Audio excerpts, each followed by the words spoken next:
Welcome to Show Me Something Wrong, where each episode, one of us chooses a movie to watch that the other hasn't seen. The movie is often obscure, usually odd, and always wrong. I'm Dave. And I'm Guy, and I've chosen the movie, and it is Killer Tongue from 1996. Wow. Bloop, bloop.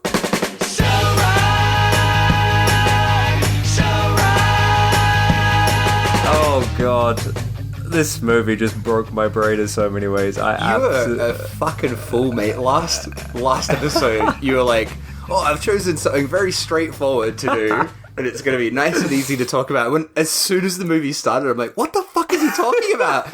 This is one of the most convoluted films you've ever chosen. But, there's a narrative. Of sorts. There is a narrative, yeah. Whereas the last couple of films I've done, they haven't really had much of a narrative, which has been so black and white. Well, this isn't really black and white, No, there's a narrative, but it jumps around a lot. And Yeah. when I was writing notes on this, I'm like, I'm glad I'm not in the driver's seat for this one. Yeah, this was difficult to write the notes on. Yeah. Watching it, just purely watching it, I had an absolutely great time. I was like, this film's fucking awesome. Trying to, make notes for this podcast on it, I was like, I fucking hate this film so much. Do you know, I'm actually the other way around. Serious? Because the first time I watched it, we'll get into it more, but this is a film you need to be in the mood for. Oh, I yeah. think. And the first night I watched it, I was not feeling it. And I'm like, this film's fucking stupid. It's very irritating. It's a film that's at 110% all the time, start to finish. And this is going to sound weird, but it actually feels quite Australian, this film. Okay. It feels like the kind of bonkers shit that would have dribbled out of Australia in the 90s. Interesting. Which is good and bad. It has its pros and cons. But yeah, it's an exhausting watch. So then the second time when I watched it, when I was taking notes, I could kind of process it a lot more. And writing down the notes and seeing what was happening scene to scene, I'm like, oh, it's actually quite well crafted in a lot of ways. Like, it isn't just chaos, even though it feels like it is just chaos. So I enjoyed it more the second time. Oh, that's interesting. But I was also not stressing about being the one to have to explain everything as well. Sure. Mate, when I watched this, because the first time I watched this was actually relatively recently, just not last month or something. So when I watched it, I was like, oh my God, this is one for the ages. Dave's going to love this. We're going to be talking about it for years to come. I thought this would have been so down your street. You would have absolutely fucking loved it. Yeah, I'm in two places about it, but I definitely think it's a fascinating film. By the second watch, I'm like, no, I do like this. I actually do like it. First time, I'm like, fuck this film. Second time, I was down. Down for the tongue. So, this film is a British-produced film, shot in Spain, released in 96, sorry.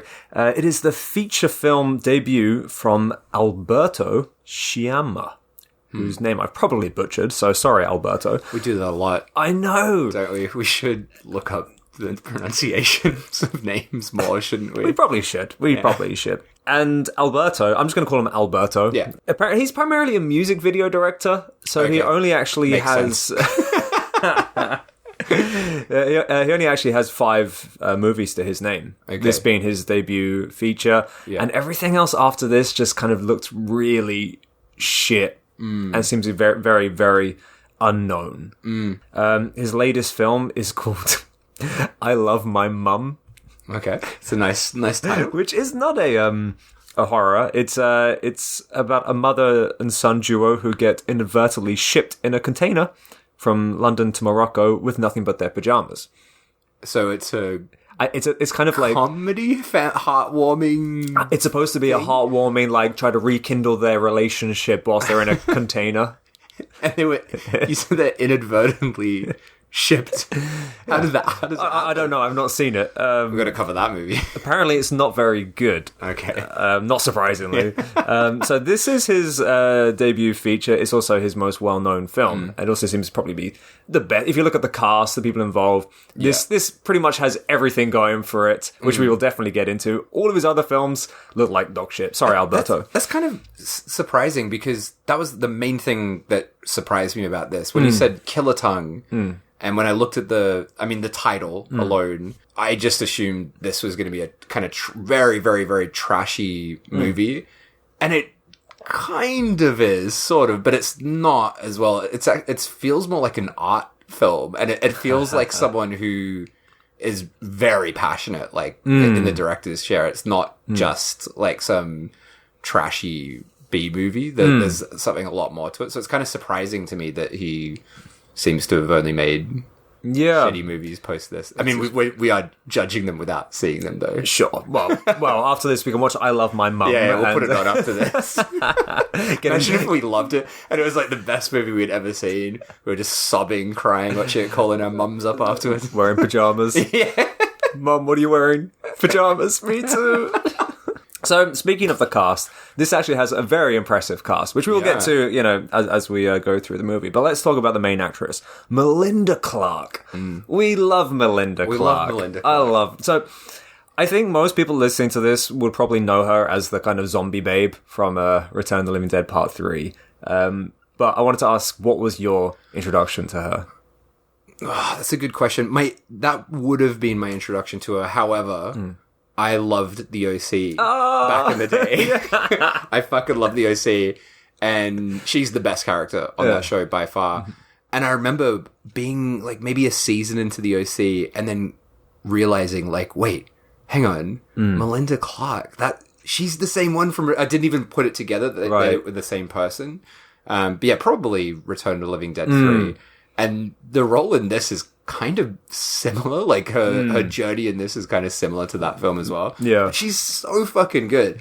She's such a great actress and so underrated. That was one of the main things about this film that really hooked me into it was she makes this film. She's great. Fantastic. How about you? What do you know her from originally? So I didn't actually see the Return of the Living Dead sequels until recently. Like, I of course knew of them, and I saw Return of the Living Dead, the first one, when I was, I think, 19, maybe 20, and absolutely loved it, but just never really bothered with the sequels. Right. But that picture of her is just so infamous, and I knew of it, never watched it. But anyway, my friend who I spent a lot of time with growing up, he loved the OC. Right. And every time I would go to his house, he'd always have the OC on. Just constantly watching it. Constantly. Yeah, it was always on. Because there's so many bloody seasons. Yeah. I stopped after 3, I think. Right. I never really watched it, but it was kind of on in the background, so I got to know the characters and that annoying song that always plays. When is that from? Like 2007, maybe? Oh, I couldn't tell you. It was just ubiquitous at that time. Right? It was just like everywhere. You couldn't avoid that show and that theme song. Yeah. Everywhere. Oh, God. Flashbacks. Yeah. But then, yeah, like you said, the... do you remember her character's name? What was it? Her character's name? Yeah, in the OC. I can't remember, but she was the young stepmom. She's like the cougar, isn't she? Yeah.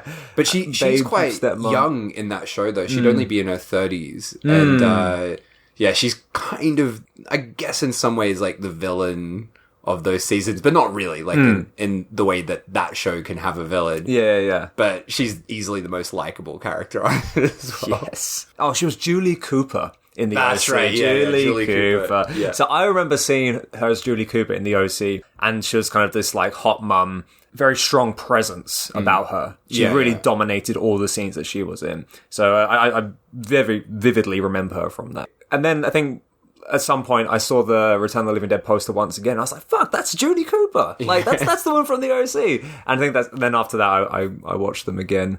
And for me, it was just so bizarre because I know her primarily from the OC as, which is a fucking, like you said, massive show where she plays this stepmom in this, like, seemingly perfect town with, like, some troubles. But it's not anything really exploitive or horror or anything. It's just...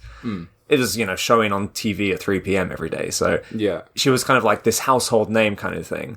But to then know that she did these really fucking insane horror films earlier on in her career is just beautiful. Absolutely love it. And I think Killer Tongue has got to be the peak. It doesn't get any fucking more nuts than this. Sure. But looking at her filmography, like... Yeah, she doesn't have that many titles to her name, which is bizarre. I really don't know her from much else. Apparently she's only been in 15 movies. What? Really? Which is insane, just to think, like, how much of a presence she has and how, like, recognizable she is as well. And some of them are only, like, voice work as well. But yeah, she was in the Spawn movie.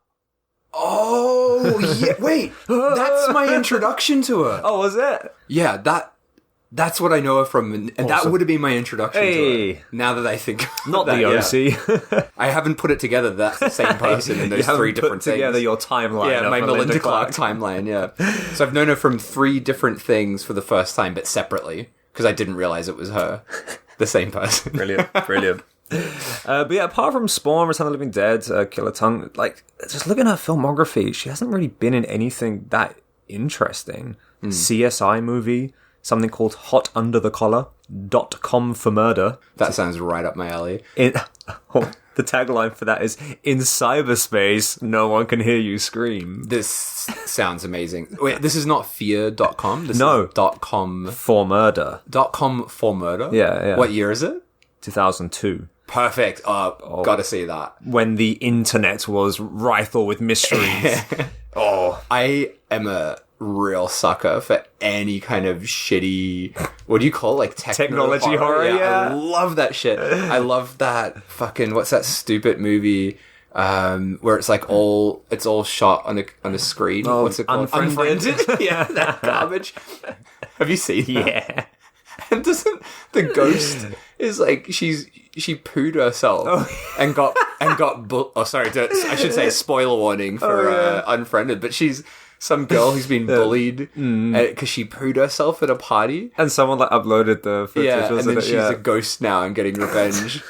And I just could not believe that is like the motive of the film. Yeah. Oh, so amazing. Wicked, yeah. What were we talking about? Anyway, so... .com murder. So Julie Cooper was in that. She wasn't the one who pooed herself, though. She's not in Unfriended. No, it's a different movie. No, don't. Julie Cooper murder. doesn't poo. Sorry, no, Melinda Clarke. She doesn't poo. She's way too good for that. So when this came out, the reviews were overwhelmingly negative. Not surprising. Yeah. Criticizing everything about it. The script, the acting, the comedy, everything was like completely bad. Yeah. Bad. And Melinda Clarke herself describes it as literally the weirdest movie ever made, according to her. Variety describes it as Deep Throat meets Alien. That's actually a pretty good descriptor. I like it. And but the biggest quote, which is plastered on many of the releases in fucking massive letters, sometimes even bigger than the title itself. We have Quentin Tarantino. Wow. It just says wow. It's not particularly... It could be positive or negative, yeah. It's fucking massive. No Wow. joke, Quentin Tarantino. Wow. Yeah. And that's in huge letters across the Japanese release as well. And actually, so speaking of the Japanese release, the Japanese title for this is Killer Queen, the Rapping Tongue Woman. When you say rapping, as in WRAP, yeah, right? not rapping tongue, as in the thing that wraps around things. Yeah, that's a good descriptor as well. Yeah, it does a lot of wrapping around things. It does, doesn't it? Yeah, it's a pretty good tongue. And the Chirashi poster for this, yeah, but sorry, I'm still in Japan, by the way. In massive letters, just says "kill, kill." Wait, I'm not sure I can't say it. Let me say it again. In massive letters, it says "kill, kill." I'll get that. Oh shit! I'm keeping all this in. All right. Sorry, I hope this isn't a disappointment. I just found it really funny. No, go on, get it out. Go on, get it out. Oh god. Oh, it says, oh fuck! Oh, shit, I nearly fell over there from laughing at your laughter. Go on, you can do it. You can just take a deep breath. Oh god. Ah. I feel like I need to take a photo of you in this state for when this episode comes out. We'll post this image of you dying from laughter. Go on, you've got this.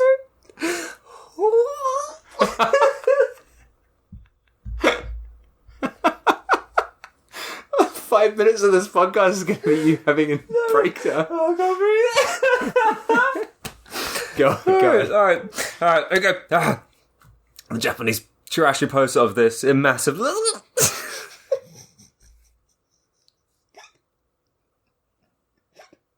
It's not even that funny. It says.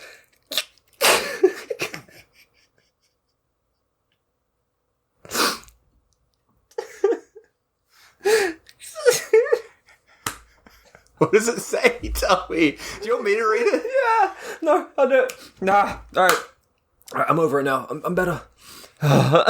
It says.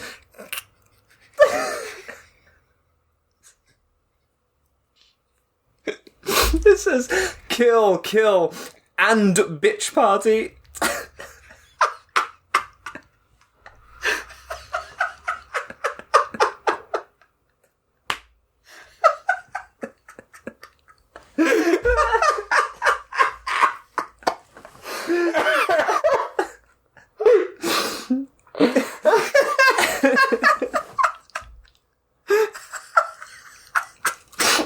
In English? Yeah. Are there commas? It's kill, it's exclamation mark, kill, exclamation mark, the next sentence, and bitch party. Oh, it's the and. I know. That makes it so funny. Oh, fuck. That is... No, that was as funny as you... Was it worth the 5 minutes of laughing? Yeah. That was worth it. Oh, Jesus Christ. Kill, bitch,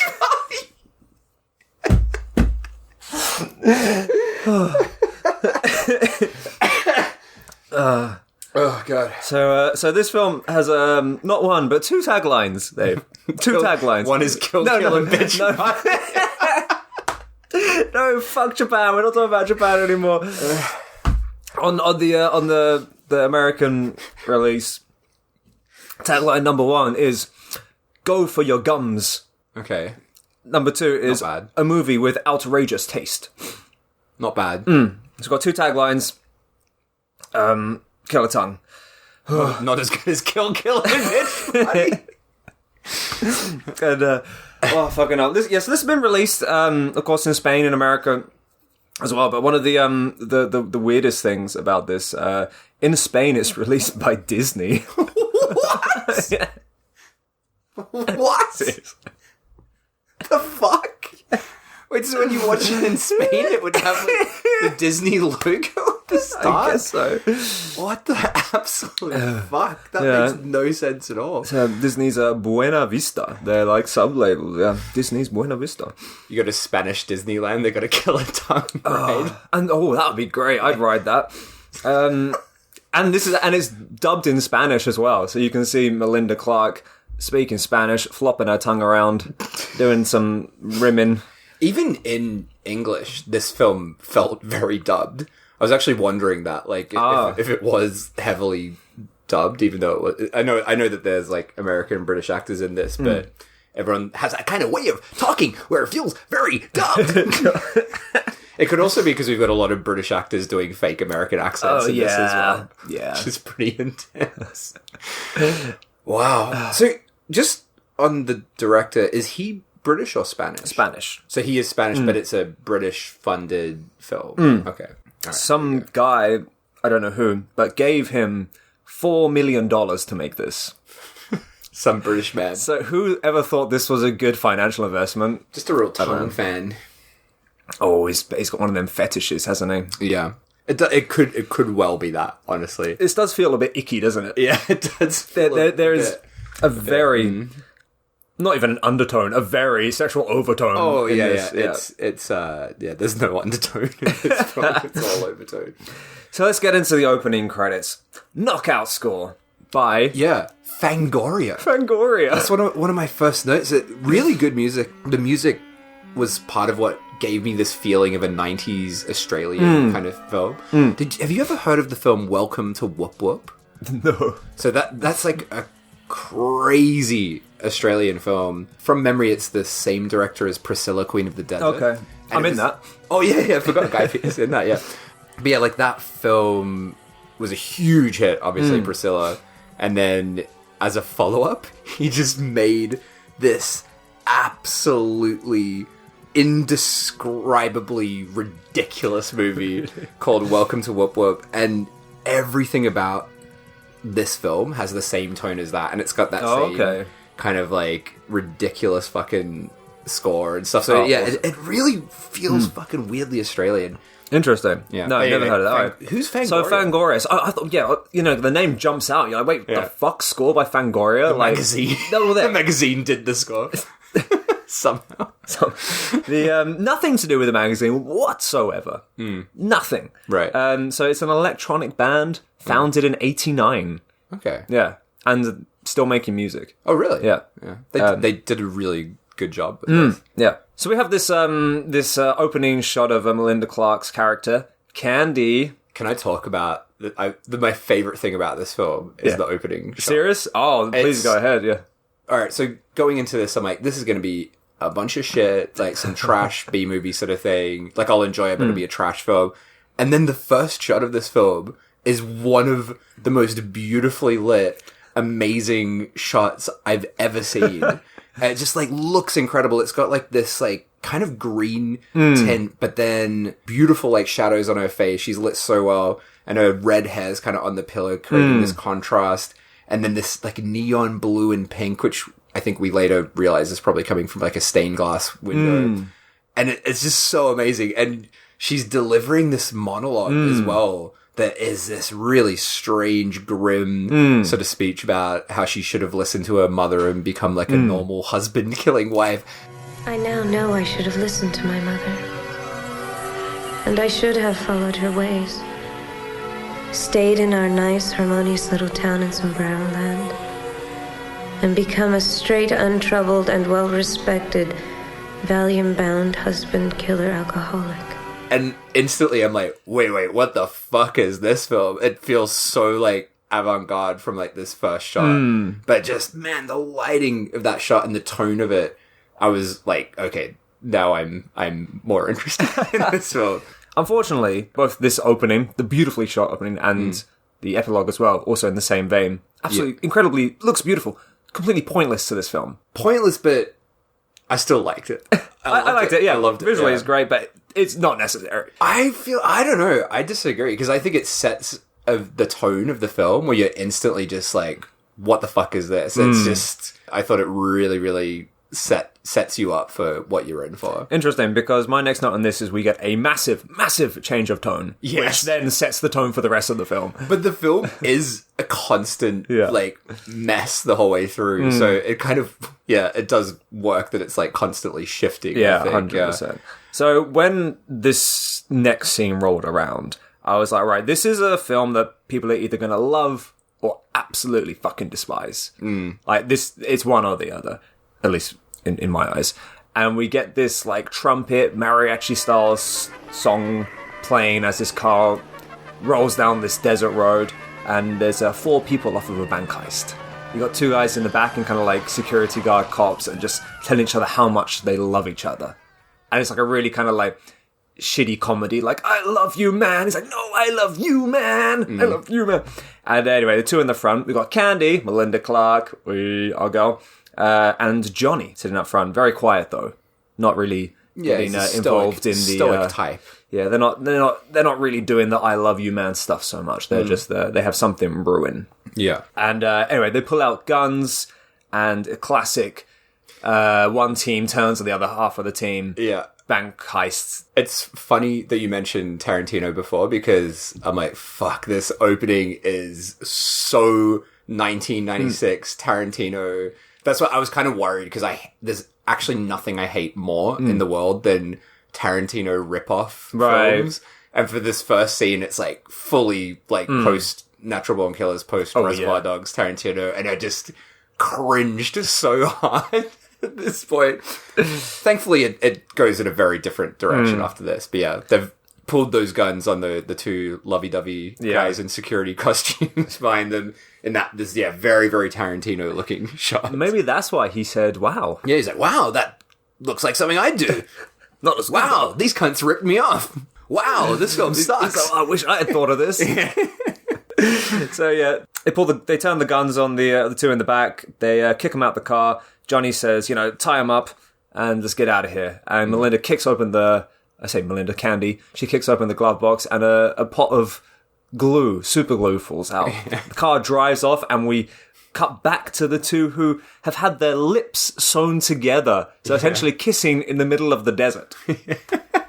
One of the fellas, you got a fat guy and a skinny guy. And the skinny guy pulls out a knife and cuts themselves free from each other. And in great bloody glorious fashion, blood splurts everywhere. They both very comically turn to the camera and scream. And it's like, oh, okay, so this is one of those really fucking shitty, self-aware, like, in-your-face comedies. Yeah. And I think based on that, it's either going to go one way or the other. People are going to enjoy it or they're not. Well, I mean, at this point, I was like, I'm not going to like this film after that first scene. But I don't know. I feel like it gets like crazier and campier after this. I'm not sure if you're going to get into it later, but is this a queer film? It feels like it is. It feels like John Waters on fucking crack or something. I think, you could definitely create some sort of association with the John Waters film. Yeah. It's John Waters, Tarantino rolled into someone fucking monster body horror picture. Yeah, it's very fucking nuts.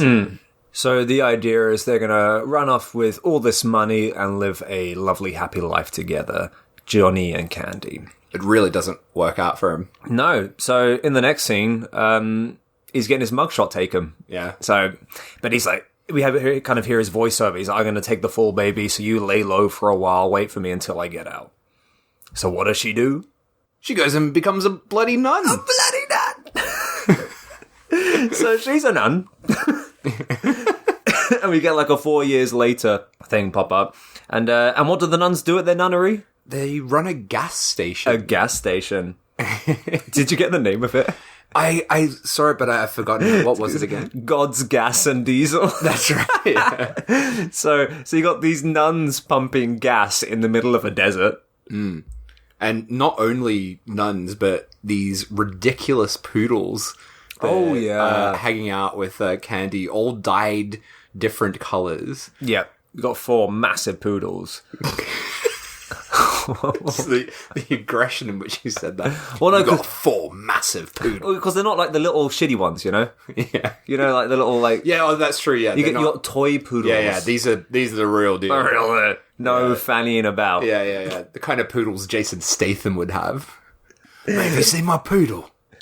He's compensating for his lack of hair. He gets the fluffiest dogs he can find. Got the fluffiest fucking poodle you've ever seen, mate. So the nuns and the poodles are pumping gas, and some local tea show or something is doing like a piece on them. Some guy's like taking all their photos. Candy doesn't want to get photographed, blah, blah, blah. That kind of comes and goes very quickly. Candy is very down. She's not feeling good. She's missing her Johnny. She's having a fag in the chapel in her full nun attire. And then we get Rita. Rita comes in. Now, we love Rita. Do we? Yeah, of course we do. Rita's a menace in this film. Oh, we love Rita. So Rita's like a mute nun, which took me half the film to realize that she was mute. Yeah, it's not really explained. There's like a certain point in this later where she's like, ooh, and I'm like, oh, right, she's mute. That's just why she's not said anything up until now. Yeah, it's really not explained at all. So Rita comes in to comfort her, and she brings her a letter from Johnny. And apparently Johnny's getting out in 4 days. And he instructs Candy to go to Porky's, keep calm, and wait for him. Now, obviously, Candy is over the moon. Yeah, she's like, oh my fucking God, my man's getting out. And she's gone from 0 to 100. She's like, yeah, fuck yeah. Woo. And she kind of runs off screen. And this shot. Yeah, is this just swinging? Yes. What is that? Where did it come from? Like, from the roof? It's like a statue. Is it Jesus? Yeah. It's like a Jesus hanging from the ceiling. And she's like swinging on it. is imagine like a Jesus in like the crucifix pose, but it's huge. But it's fucking massive, and he's in almost like a Superman position, almost like laying down. And she's and she's like flinging her legs, and she's going, "Oh yeah, baby, I'm coming for you." That's a pretty incredible scene. I like the next bit even more, where she runs out to the car. Oh yeah, and there's all these chickens on the car, and she's like, "Wow, yeah!" And she's like out of the nun gear, yeah, and she's just flinging the chickens off the car. Jumps in the car and zooms off. Oh man, with poodles. Oh yeah, don't forget the poodles. Oh yeah, so we these need them. Multicolored poodles who are shockingly important to the plot. Oh god, yes. And then we cut to Freddy Krueger himself, Robert Englund. Oh my goodness! In my notes, I've just referred to him as Freddy Krueger the whole time. Well, he is fucking incredible in this. This is his best role. Do you know what? I'm not gonna lie. He actually is pretty amazing in this film. His character is one of the most interesting characters in it. Mate, I loved him in this. Yeah, and he just gets more and more insane as the film progresses. He hams it up big time in this. He hams it up, but it's also like a weirdly emotional performance where we don't really see it yet, but he's a guy that is clearly got a lot of like internal conflict, and is suffering from a kind of crisis, like male pattern baldness crisis, and this like, we see it more popping up. It's not at first he seems like a very cardboard cutout cartoon, and he kind of is, but then there's more layers to him later. So yeah, he is the warden of this prison, and we get his establishing shot of his knuckles that just have "fuck you" tattooed onto them, and he's got Johnny on the ground, and he's saying, "Read, fuck you, sir." And again, "Read, fuck you." It just keeps this like back and forth of him reading it, punching him in the face. Now, so yeah, Robert Englund plays a very high-strung prison warden. He's very intense, always angry, always shouting. But as you said, we get some more layers to him later. But the thing which I want to talk about here, do you know who Rob Halford is? He's the vocalist of band Judas Priest. Okay, right, yeah. And I am certain his image was taken from Rob Halford. Let me just show you what Rob Halford looks like. Okay. So, Rob Halford, singer of Judas Priest, famously gay. And always in, like, the leather, always had these big fucking, like, sunglasses on.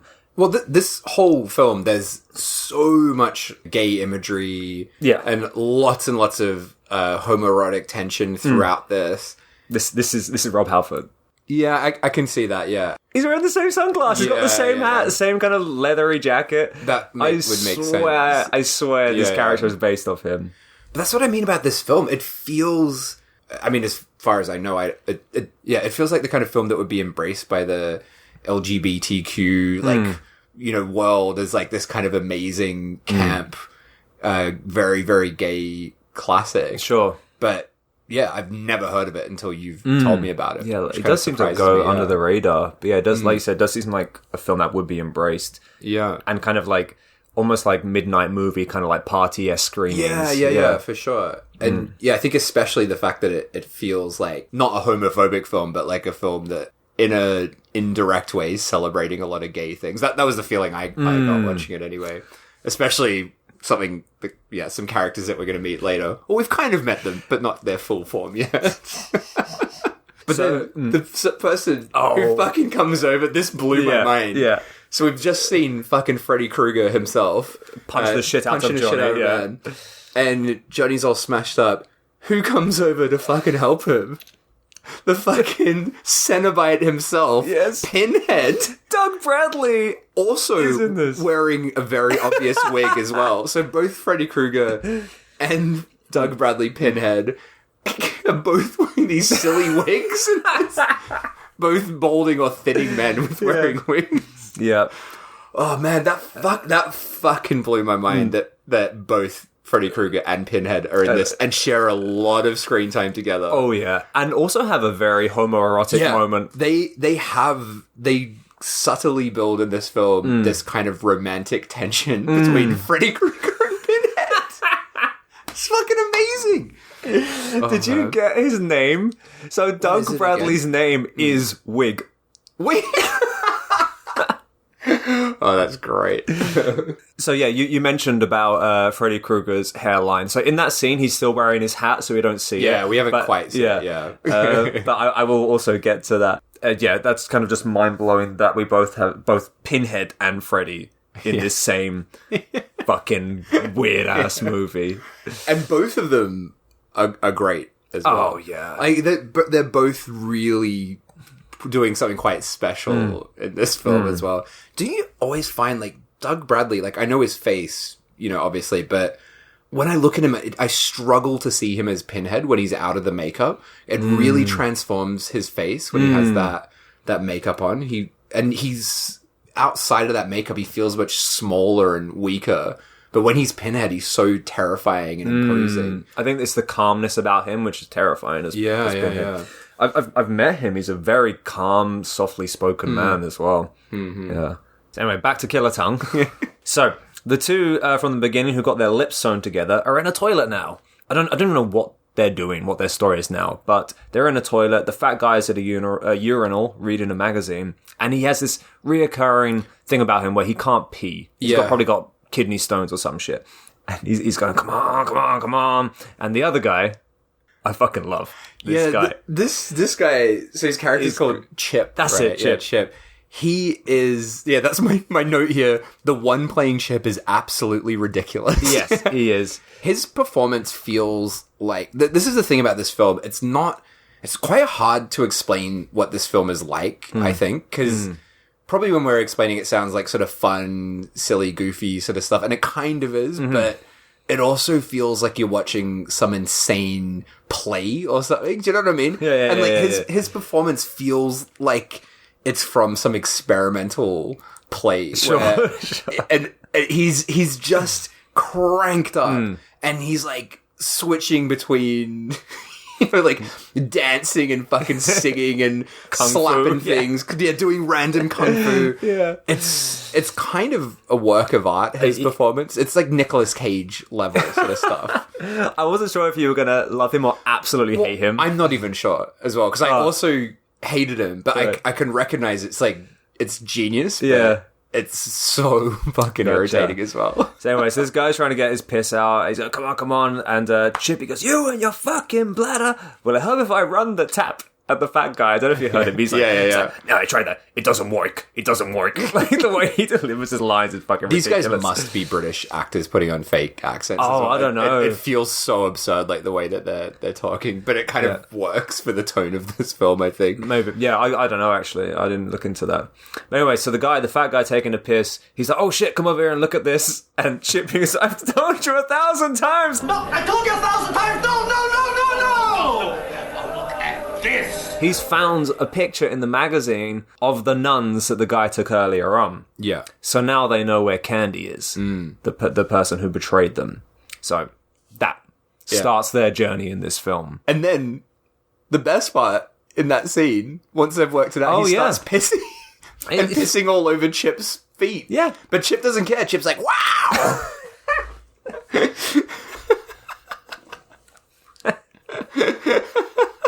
Like it just plays out like a comedy sketch, you know. It's like a really shitty comedy sketch, or a really great comedy sketch, I would say. We love Chip. This film, actually, that is the best way to describe this movie. It's like a 90-minute comedy sketch, which is great and a nightmare as well. Yeah. Now, I'm a little bit lost as to what happens in this following scene, because Candy's driving. She's on her way to Porky's, as instructed by Johnny through the letter. She somehow drives directly, like, into the prison, or where there's loads of guards. I don't know if they're doing, like, roadside labor or something. Like, that's the thing that's complicated. Like, it's not really a prison, is it? I realized that on the second watch. It's like a work area, right? It's like they're prisoners, but they're at a work site. Right. It's not really... It's not a jail. Jail. Which, confused me the first time in this scene especially. Yeah. Because as you say, it appears that Candy just drives through the prison. Sure. Yeah. I was like, what the fuck is she doing? And didn't, like, his note also instruct her, like, to not come there? Don't come there, yeah, which is confusing. But all the prisoners start to attack her car as she's coming through, like, kind of absurdly over the top, like, woman kind of thing. Then old Freddy Krueger comes over and just batters, bonks one on the head, gives a few bonks, and this guy's bleeding all over the car. And then eventually she gets through and arrives at Porky's. Speaking of not understanding what the fuck location we're in, Porky's, what is that? Yeah, I was going to ask you what your feelings on Porky's were. Because I was like, wait, so is it like a diner? Is it a love hotel? Is it... Yeah, I don't know. Anyway. Outside it looks like a diner. Yeah. Or some kind of amusement park or something like that. A big old pig thing on front. Amazing art direction in this film, I gotta say. Like, the whole way through... It's really beautifully designed, this big, ridiculous pig outside. But then inside it just is kind of like not a normal house, but it doesn't look like a restaurant or anything. No, but they have like this weird like cooking scene. And then, but then, yeah, there are these like two-way mirrors in there as well. And so I thought it was kind of like some weird sleazy motel. But it's in the fucking desert. Yeah, who knows, mate? Who's staying there? But it's an abandoned place It's abandoned. When they get in, it's like an absolute fucking mess with all the lights kind of flickering on and off. When you say there, you mean Candy and her poodles. Yeah, sorry. I'm going to keep saying they because the poodles are characters in this film. Yeah, she arrives with her dogs and it's just an abandoned, filthy mess in this place. And she's like, we got to get this place cleaned up. So, yeah, that's it. So she has to clean up the thing. We cut back to the warden talking to the prisoners, telling them that he's going to reform them. You know, he's going to get them back on the right path. And this is the first time he takes off his hat. Yeah. And we see the very, very distressing wig that he's wearing. Yeah. And everyone who has seen a picture of anything of Robert Englund or knows him from anything knows that he has a very recognizable hairline. Yeah. It's very distinctive. And he has an insane wig on. Mm-hmm. And there's nothing really up until this point that really like defines his character apart from being like this angry guard, you know? Mm. So I was like, wait, that's not his hair. Are they trying to pull off like that's his real hair? There's no fucking way. But then like one of the prisoners starts like kind of staring at him. Yeah. And he's like, what the fuck are you looking at? Like, he's clearly very conscious of his hair. Oh, I love this aspect to his character. It's so good. It's really great. It's such an odd thing to write into this. Yeah, it's such a small little thing, but it really does kind of come to define his character in a lot of ways. And the way that his arc, he actually has probably the best arc in the film is his arc. And it is all based around his hair. I didn't know you could make a subplot about, you know, like a hair and wig be so in-depth and deep. That there's so many layers to this hair and wig thing. But it is like, there should be more films about the distressing, you know, world of losing your hair. It's fucking awful. It's a horrible thing. But you've got the two of the biggest icons of horror cinema and they're both cast as balding wig-wearing old men. I don't think I can watch a Nightmare or Hellraiser movie again. You'll just be thinking about that wig the whole time. Pinhead with his pins on top of the pins is a wig. So Chip pulls up to the Nuns gas station because he knows Candy is lurking around somewhere. I feel like this is the scene where we really get to see how ridiculous this actor is. And even in my notes, I'm just like looking at them now. I said, his performance is so ridiculous. Do I hate it or do I love it? It's my note. And I'm still not sure. But he's like talking to this nun, trying to get information. And another nun is like watching this happen, right? So one's like filling up the gas, trying to. And he's like staring at this nun who's watching, just like thrusting his crotch at her and doing this ridiculous dance. And it's then like the mariachi music playing. And as he's dancing, at first the nun sitting down the chair, she's kind of enjoying it. And then he starts and she starts like retching. That's so funny. I also love when he's grilling this other nun about... That's Rita. Yeah, it's Rita. Yeah, because he's asking her the questions and she can't answer, talk. yeah. So. I love, though, when he's, like, talking about Candy and he refers to her dogs. Did you hear that? What does he say? I'm looking for a nun called Candy. She's one of yours. She's a sexy 20-something lady with some shit queer dogs.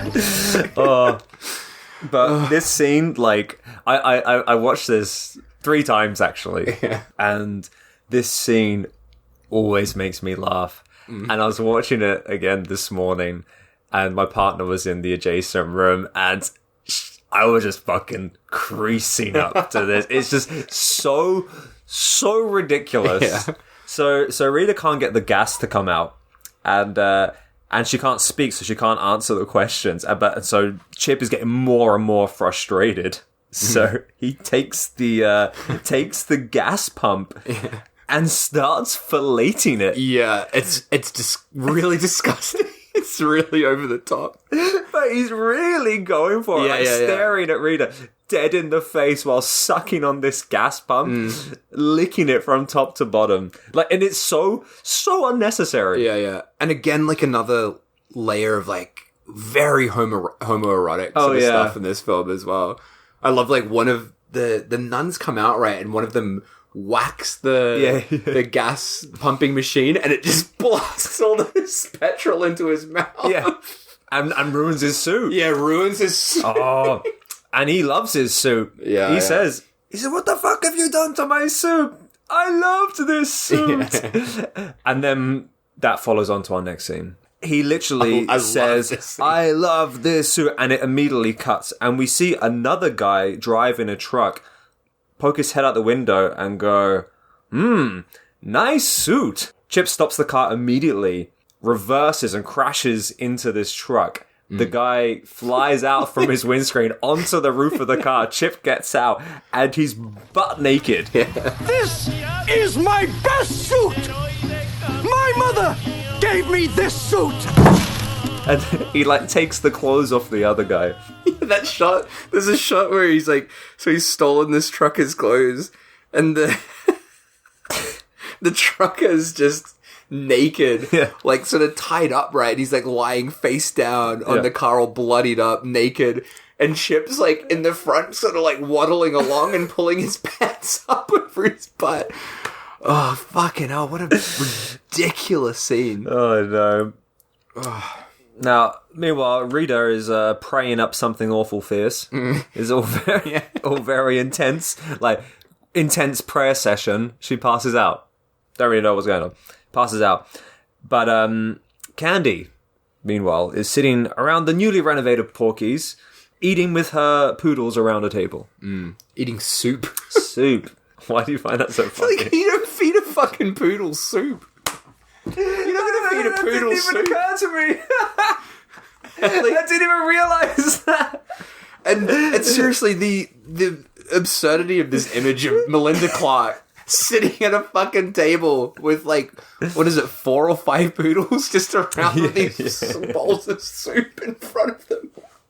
What fucking stupid film this is. So Rita's freaking out. She's still praying a lot. A meteor comes heading down towards Earth for some reason. Imagine if you didn't, if you'd somehow missed the title of this film, you didn't know anything about it, you were watching this film, and we're a fair ways into the film, like a decent amount into the film, and then suddenly it cuts to space with a meteor. You'd just be like, whoa, hang on, wait. What fucking film am I watching here? It's a big shift. Like, this is where it really goes off the rails. Yes. We've seen a lot of mad shit up until this point, but everything we've seen up until now has been relatively, I don't know, restrained, I guess you could say, compared to what we see from here on. You're right. It's not restrained at all, but compared to what happens now. So, meteor crashes, lands in the desert, a shard of it breaks off, somehow goes flying through the desert as if it's got, like, a set course. Breaks through the window of Porky's and lands directly into Candy's soup, which then starts bubbling away. So she then, which she doesn't realize, she eats her soup, immediately reacts. I'm going to say reacts her mouth opens and pink smoke bellows out from of it. And the force that it comes out shoots her up into the ceiling. Yeah. And then she falls down and crashes through the table. Pretty great effect. It's pretty awesome. She sits back up. Now her hair is black. And something which is kind of bloody and gooey starts, like, coming out of her belly button. And she's kind of convulsing. This black goo is spreading around her body. It almost looks like tar. She goes onto all fours and her spine and tailbone pop out. Like it's like this weird, gross, sticky, bloody, gooey transformation scene. And then her dogs also eat her soup. Yeah, it's like crushed. It's like fallen off the table, right? And they run over and start lapping up that soup because we all know how much poodles love soup and they're just going for it. I loved this next thing. So she's transformed into this weird, like, S&M monster kind of thing. How would you describe how she looks? Yeah. It's hard to explain. This is where I also felt like this is similar to her role in Return of the Living Dead 3 of this having this weird, almost S&M transformation. But yeah, her hair, as you said, it's gone black and kind of stringy, like her hair. Her body is covered with this skin-tight... It kind of looks like she's wearing a skin-tight black leather cat suit kind of thing. And yeah, as you said, her spine's like popping out as well. But it's a bizarre look. It's like a full-on skin suit. Yeah. And like and I think... I'm not sure if this was like so skin-tight that you could see her nipples through it, or they just added the nipples on top. I think they've added it. That was my feeling. It looked like they'd added it in. But yeah, it's very like... sexualized kind of suit that she's 100%. In, but also kind of campy as well because it's so ridiculous too. But oh my god, so the dogs have eaten the soup and I love this so much. We hear them barking, and then suddenly the barks kind of morph into human screams.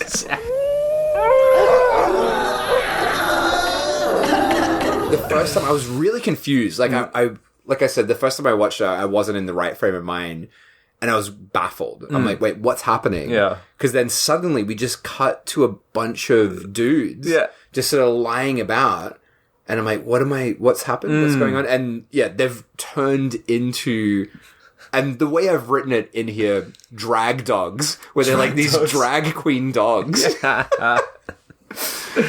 Man. Her poodles turn into drag queens. Yeah. That's great. Yeah, it's amazing. Yeah. So she wakes up terrified. This is the great thing about this film. Her performance as the terrified victim is very, very believable. That's what, you're so right. The main thing I noted throughout this film is ridiculous, over the top, but she really does not treat it like it's a silly role, right? She's genuinely fantastic. And the moments that she's meant to be distressed and freaked out, and it's very real. It feels very real. And when she's not in control of her body, you can really feel the stress of that as well. Yeah, it's a great performance. It really is. And you believe it. It doesn't matter how ridiculous the scene is, you believe her trauma. And I think that is what makes this film really good. If her performance was also really campy and shit, it wouldn't be as good. Definitely. I agree. So she wakes up and she's terrified, and there are these 4 naked men seemingly like chasing her throughout Porky's. So obviously she's panicking, she runs away, she locks herself in a room, and then the lights turn on, and the poodle men find a bunch of clothes, and some disco music plays, and they all just start trying on all these like clothes, but they're like stripper clothes. Oh, maybe that's what Candy's is. It's like a strip club, maybe. Could be with the back room to do some extra business. Could be. That's what it is. Could be a brothel or something like that. That makes sense, actually. That does. But they're very, very revealing, like PVC, weird fucking stripper clothes. The only way to describe stripper clothes. And they're all they kind of like match the colors of the poodles, right? So they're like matching that color, and they're all they're at different levels of of drag, right? And what one is kind of like a divine-esque kind of drag poodle. Oh, yeah. And then, like they're all kind of in their different sort of styles. It's pretty great.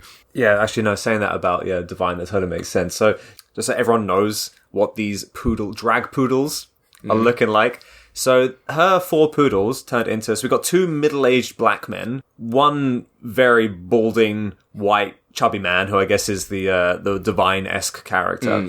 He was my favorite of the drag queens. He was pretty great. And then a young male model-esque guy. Yeah, he's less in drag and more just in these sort of very outrageous clothes, but not necessarily drag. Yeah. His name's Rudolph as well. Rudolph. Yeah, so after we've met these drag poodles in their final form, who will become very important characters in this, we go back to the prison. Yeah, Freddy Krueger, again, the guard, he's talking to this prisoner called Flash. Was that his name? Yeah, Flash. He's talking about how he's worried about Johnny's rehabilitation. He's basically getting Flash to help him out with Johnny, basically sabotage Johnny. And if he'll do that, he'll put in a good word for him. Yeah, so then we see Johnny and old mate Pinhead, or Wig in this film. Wig. They're like outside, and I think it's like an outhouse, like a tin outhouse. Oh, the chief's toilet? Yeah. They're like dragging out to somewhere, and we see like this Flash guy who's been, coaxed into sabotaging Johnny. He's like treating Johnny like shit and trying to fight him, but Johnny already knows what's going on. He knows that Flash is doing Freddy Krueger's dirty work for him. Yeah. Oh god. And then we go back to the drag poodles, and we get the best line of the film by far. Well. So like Candy, who's just had this like really distressing transformation into this weird new alien creature, gets woken up by the drag poodles now, and they're all in like full drag now. Yeah. And she's like who are you, kind of thing. And they're like, it's us, your bitches, remember, little fluffy things. That was so perfect. That was great. Yeah. Oh, I love that. Amazing. I love it. And then we get the knock at the door, and it's Chip, right? So he just barges in, starts screaming, "I want my money."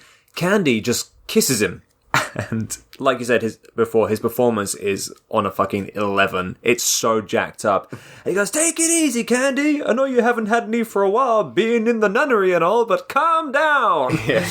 And she's in this weird, she can't really control her instincts. So she's, I guess, horny is the best way to put it. Or hungry.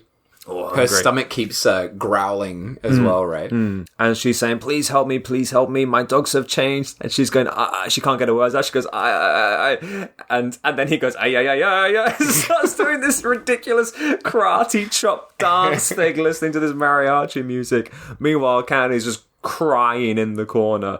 I fucking loved it. Loved his performance. This is his most out of control scene. For sure. Really is. It's just bonkers. But she can't control herself, so she's like, coming onto him, like touching him, and she's like, all right, well, don't beg. All right, fix me up some lunch. I'm gonna take a bath, and then you can suck me off, I think is what he says. He actually says, and then you can suck me dry and call me Dusty. Call me Dusty? His name's Chip. Why would you call him Dusty? He's been sucked dry, so he's Dusty now. Oh no, is that what that means? I guess so. Have you ever called someone Dusty? No. Is that what that is? Call me Dusty. I don't think it's a thing. Is that just I don't think it's a thing. It's just this bizarre line. Suck me until I turn dusty. Is that suck me dry and call me Dusty? Can't say I've come across that one. So Melinda Clarke's character Candy, she's stumbling around trying to make some food. She goes to the fridge. Oh, I love her this poodle part. men are watching in the background, and as she's in the fridge, her tongue keeps shooting out and then retracting back in. She pulls out a chicken, a whole roast chicken. Her tongue shoots out of her mouth and into the chicken's cavity and starts flapping around inside this chicken. Yeah. Like, and it's just going and the poodles are watching like in disbelief. She's holding this chicken in front of her hand, it's just being connected by her tongue, and this chicken just explodes. It explodes and sends chicken like all around the room, all over her poodles. Keep in mind, as I mentioned before, her distress is so believable. Yeah. So, but what we're seeing is so ridiculous. So she's clearly at her wit's end, but she's tongue fucking the chicken. So the chicken's done. It's been exploded. So she tries to cook up some eggs. I just loved her trying to cook because it's because she's in this state of panic. Yeah. She can't really control her body, and as you said, there's distress on her face, but it's so ridiculous what we're watching her like panickingly trying to cook something with a frying pan, and then it gets even better because then she goes into where Chip is, so he's in the bathtub having a bubble bath with a towel over his face, and she walks in with the frying pan and she's like, help me, just with this like frying pan, and then as he's in the bath, her tongue, massive alien tongue, killer tongue, flops out, goes into the bubble bath and starts filleting Chip, I guess, because it's like under the bubble so we don't see it, but it's like blah, blah, blah, blah, blah. But he's as this is happening, he's like explaining a recipe to her and this like mansplaining this recipe, but he's also getting tongued at the same time, so he's like he ends up pulling the towel off his face. She goes over to him, starts kissing him, but then immediately the killer tongue comes out and we get this ridiculous digital looking shot of the tongue moving through his body, like down into his body, and he's freaking out as she's kissing him until it eventually explodes out of the bottom of the bathtub. So it's gone through his body and then out through the bottom of the bathtub, which then drains out all this blood and water. Beautiful shot. It's pretty amazing. And it's probably a good point to say as well, the effects in this movie are fucking stellar. Oh, yeah. They are really good. Like, the tongue looks fucking great, and, like, all the violence is really impressive. This is sort of the first scene that we're really starting to see this, like, tongue action kind of... Tongue action. Melinda Clarke's tongue action. That bloody bath as it all just... Yeah. Shoots out from the bottom. Oh, it's great. But Chip's done. And unfortunately, that's the end of Chip. That's the end of Chip. But I wish he was... you say unfortunately, but that was probably enough of him, I would say. He didn't overstay his welcome, so that's probably... Had he been in this longer, I think it might have outstayed its welcome. Sure. It was a good amount. It was good while it lasted, yeah. And but that recipe thing was great. Yeah. She's like, I don't know what to do. And he's like, sure you do, darling. Here's what you do. You get a frying pan, you put some olive oil in it. Oh, God. So then, back to the prison worksite. Oh, yeah. That outhouse that we saw them dragging earlier. Old mate Freddy Krueger, Robert Englund, he's in there setting up on the toilet. And this is where we're starting to get more layers to his character. Sure. So he looks up, and on the ceiling of the roof of this outhouse, it just all these cutouts of naked men. And he's like, hello, boys. So we're sort of starting to see like his repressed internal kind of conflict sort of stuff as well. And I want to get your take on this because I didn't quite understand what happened. But basically, he's starting to take off his pants and then he appears to pull the flush. Sure. For some reason. But there wouldn't be a flush if it's an outhouse. But anyway, he pulls something and then we cut to outside the outhouse and Flash, the guy that he had encouraged to fuck with Johnny to kind of mess him up. He is on some bizarre looking contraption. Yeah. I don't know how to say it, like a reverse catapult or something. Sure. Like tied up to this thing. And by him pulling that cord, it has made Flash then collapse onto the outhouse and destroy it. Yeah. But I don't quite get how it happened. But all the prisoners are like in on this, and it's some kind of prank that he's pulled. But Flash doesn't die? No, we see him later. But he hasn't died. But it looks like something that would kill someone. He crushed an outhouse with his body. Yeah, I don't know the mechanisms behind that. I don't know what happened. Yeah, but just before he pulls that lever, we get a shot from outside looking at the outhouse, and it's kind of like shaking back and forth. So I'm wondering, is he supposed to be like jerking off in there whilst looking at these like men? I didn't even think of that, but yeah, that would make sense. He's like, morning, boys. And he undoes his zip back, and you get this like little like shuffle from the outside. That makes sense, yeah. I didn't even think of that or notice that, but yeah, that definitely makes some sense, yeah. Which is also quite great. Yeah. You got Freddy Krueger jerking off in an outhouse. Oh, it's so fucking nuts. The next bit's also one of my favorite bits as well. Yeah. I loved all the little details of this film. I think I actually, you know what? I fucking love it. You love it? Oh, he's converted. I thought I wasn't sure what I thought the first time. And the more I think about it, and on that, especially that second watch, I'm starting to really love it the more I think about it. Yeah, Chip's been killed, right? He's dead, he's gone. We're back at Porky's, so we hear this like banging techno music playing. And Candy's like, oh, what's going on? And she comes outside, and all the drag poodles are painting the outside of Porky's pink. Yeah. And it's just so good. It's just something so great about that moment. It didn't really need to be in the movie, but it just adds this layer of chaos to it. Hi, honey. Isn't the kennel looking just fab? Brilliant. Oh, so funny. And then Candy's back inside in the kitchen. Yeah, she's like, she's had enough. She wants to get rid of this alien tongue that has appeared in her mouth. So she's pulling out her tongue, and she has, what do you call it? Like a kitchen electric saw. cutter thing? Yeah, electric kitchen saw kind of thing. And she's trying to cut off the tongue with this saw. Then it just comes out fully. So we see the full extent of this tongue. It turns around and slaps her in the face. And then it starts to write on her forehead using blood. And it just writes, eat. Yeah. Then one of the drag poodles, Rudolph, comes over and licks the blood off Melinda Clarke's face, off Candy's face. It's just... And she goes, Rudolph, what are we going to do? And he says, we're going to feed you. And she's not happy about that, is she? No. She wants to get this fucking tongue out of her. She doesn't want to eat. So she freaks out. She's got Rudolph in a headlock or something. Yeah.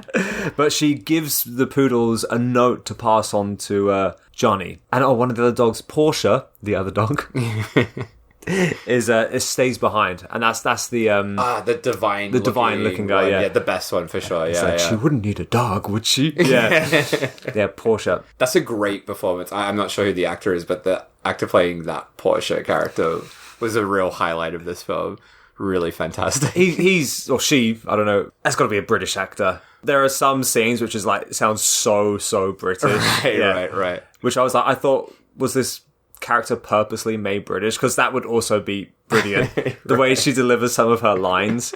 It's like, oh darling, I wish you would eat your din-dins.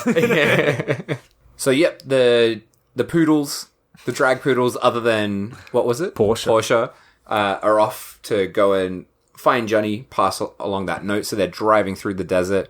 Robert Englund, Freddy Krueger himself. Can we always refer to him as that? Sure. Freddy Krueger himself.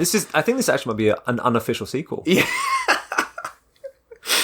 So he has all the prisoners lined up, and he's trying to work out who did this prank, right? Who did this outhouse prank. And he puts a stone on, he like sort of pushes Johnny down to the ground, puts a stone on his head, and then swings in using his shotgun and smacks off the stone. So we've kind of set up this thing of where he's trying to find out who did this. And then we're back to the nuns. We haven't seen them in a while. Yes. But Rita's in there, and this is the scene that I realized that she was mute. So we're so far into the film, because she's like, just like unable to communicate. Sure. And I'm like, oh, she's mute. I feel like that wasn't established. It really was. But yeah, she's trying to explain, what happened, and she's showing this drawing of the meteor. And all the other nuns are just eating disgustingly. It's the soup. Everyone's just like slopping down the soup. It's so gross. It's so slurpy and awful. But Rita's just freaking out. And she runs out goes over to the vending machine, smashes it open, sort of cutting herself as she does it, and she's stealing all the stuff from the vending machine and running off. She, and then, she could go to hell for that. She's a nun. She's stealing. Can't do that. She's a lot of things she does in this that she'll be going to hell for, I reckon. I don't say so myself. And then one of the nuns that's eating starts like choking on her soup, right? Yeah, what's that about? Gagging and choking, and she runs outside and starts vomiting. Yeah. As she's out there, the other nuns run out to sort of help her. We see that the drag poodles have come past and have kidnapped this vomiting nun. Yeah. So they've like the nun that went outside from her, they've kidnapped her. And then we cut to the boot of the car and see that there's this man. I think that's who's the all tied up. trucker. Yeah, I was going to say, is that the trucker? How did he fucking end up in there? I don't know. That guy goes through fucking hell in this film. Yeah, I was going to ask you that because, like, if that is the trucker, he has the most having a bad nightmare. day. Yeah. So I guess they found him along the way, but we didn't see that happen, and then throw him into the boot of the car. We don't see the nun kidnapping either. They're she's just in the car. there. Yeah. But that scene with the nun just like choking and vomiting profusely for no reason whatsoever is why? It's bad soup, I guess. Yeah. I love as well this next scene. This is with Portia, right? Yeah. Oh, we love Where- Portia. With Candy, and yeah, she's there with Portia. And Portia's like, cooked this food, and she's just like real sassy. Yeah. This sassy poodle. Oh, come on, sweetie. Eat your din-dins. I spent hours on that dish. And she's like doing the ironing at the same time, yeah. And then, with that iron as well, so Candy, while Portia's got her back turned, pulls out the killer alien tongue and grabs the hot iron and slams it down onto the tongue, right? But the tongue attacks her and starts wrapping around her head at this point. And we get this absolutely insane kind of fight sequence between Melinda Clarke and her tongue. And she's basically, the tongue's like wrapped around her face, and she ends up putting it in a toaster at one point, trying to blast it in the toaster. The tongue kind of wraps around one of the rafters on the ceiling and pulls her up, so she's sort of swinging from her tongue.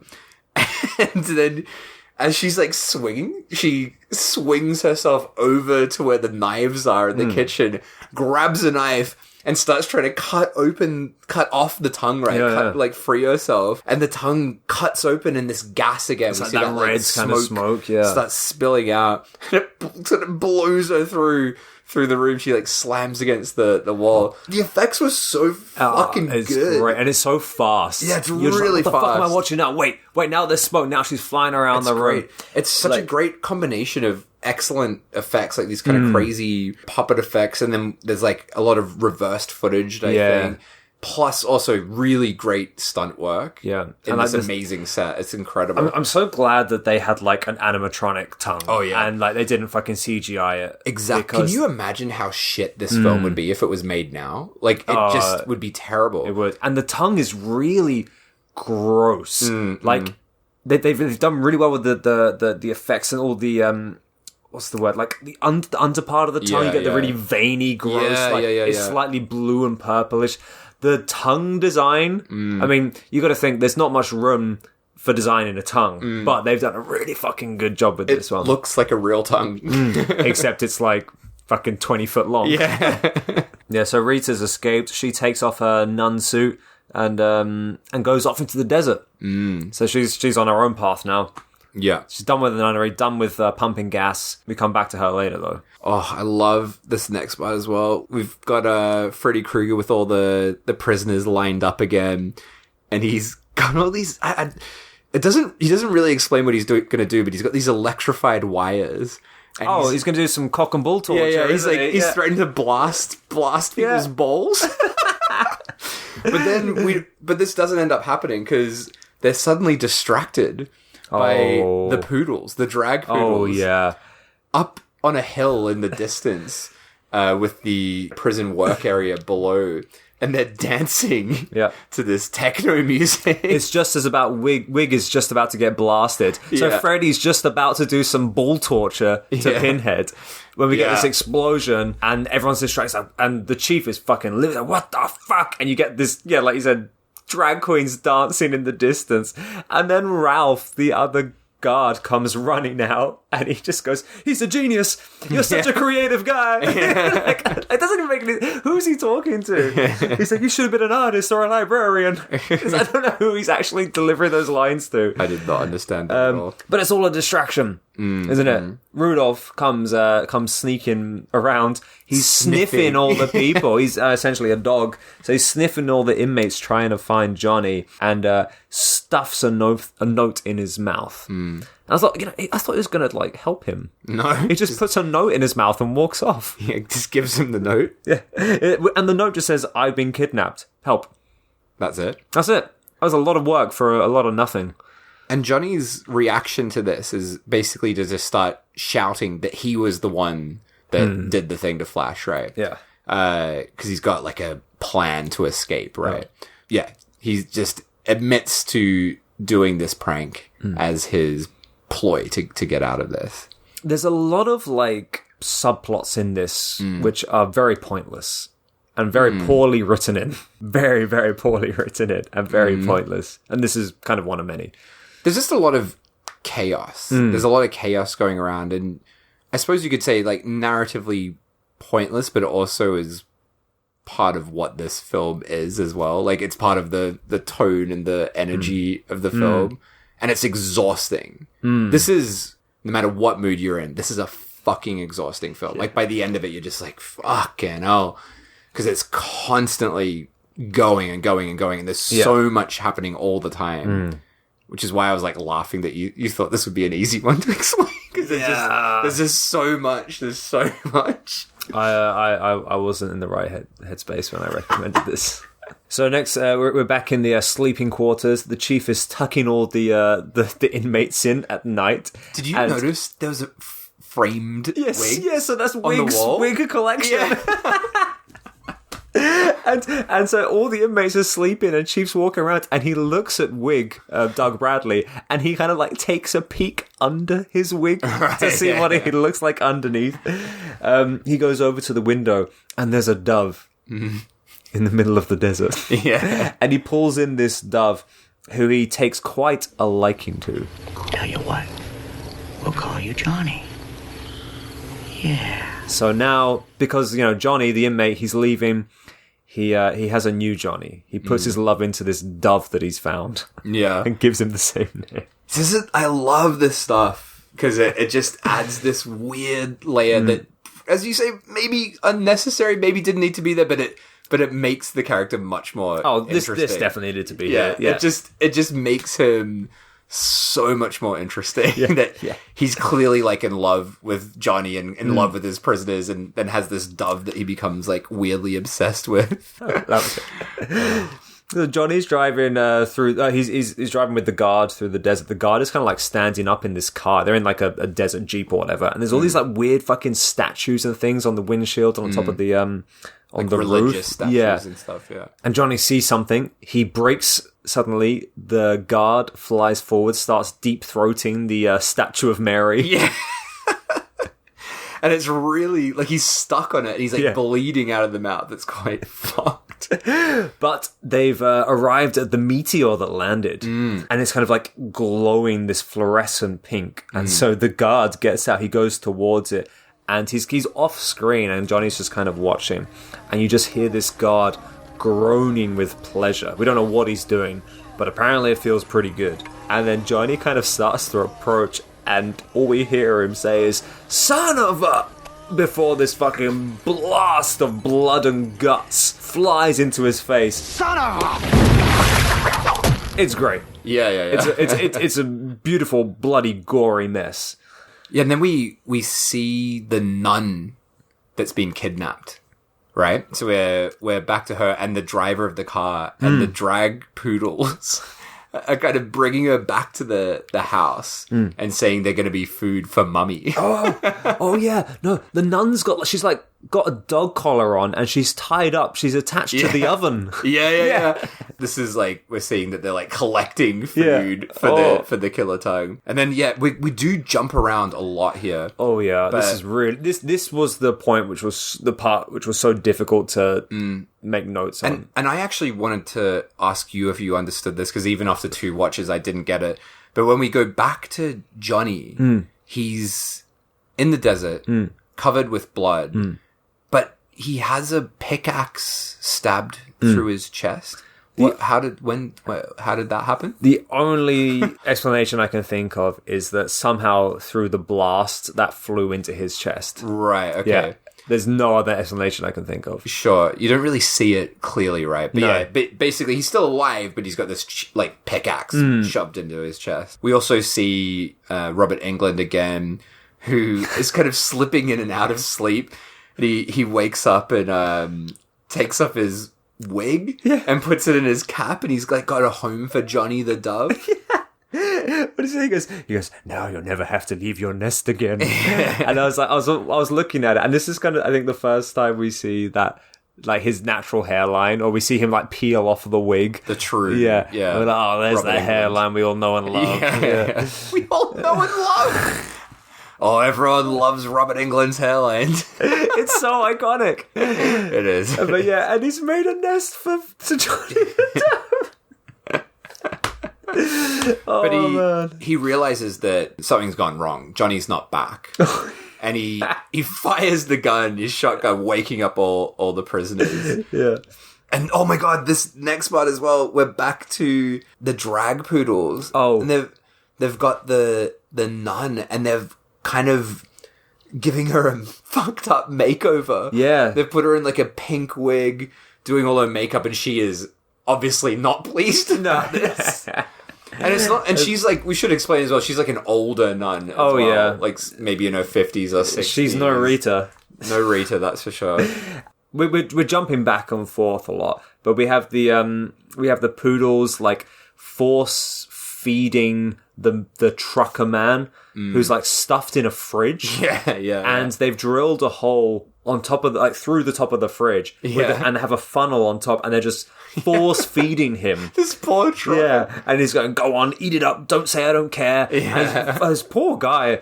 Candy comes back. They have lined up this nun, post-makeover nun in a pink wig, ready for her to eat. So Candy walks into the nun's room.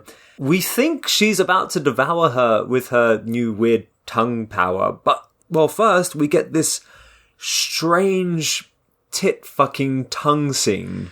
Yeah, it's like so weird. Some sexy music starts playing. The tongue comes out of her mouth and essentially it goes down on her. Doesn't it write? It writes in blood again, right? Oh, it writes it does, like "give me" on the wall. Yeah. And you're like, okay, it's gonna eat the nun, but instead, as you say, it becomes almost like a fucking tentacle porn. Yeah. Japanese kind of porn film or something, where the tongue's like rubbing over her body and just go. Yeah, it's fucking weird, and she's kind of like wanking it off. Yeah, and we can only assume that it's like licking her out, but as you know, from the mouth of the tongue, you know, it's dead center of her body, so it's like sandwiched in between her tits, and it's all like lubed up and stuff. It's I'm like, what the fuck am I watching? Yeah, like if someone were to come in during that scene, everyone would just be like, oh, you're just watching tentacle porn. Yeah. Like, there's no other way to interpret that. Very much what it looks like, yeah. And which also made me kind of think at that point, I cannot believe Melinda Clarke did this. Yeah, and she's doing it really well as well. Like, that's the other thing, yeah. Like, I can't imagine someone would, like, read this script and be like, oh, yeah, this seems like something I'd like to add to my my portfolio. Yeah.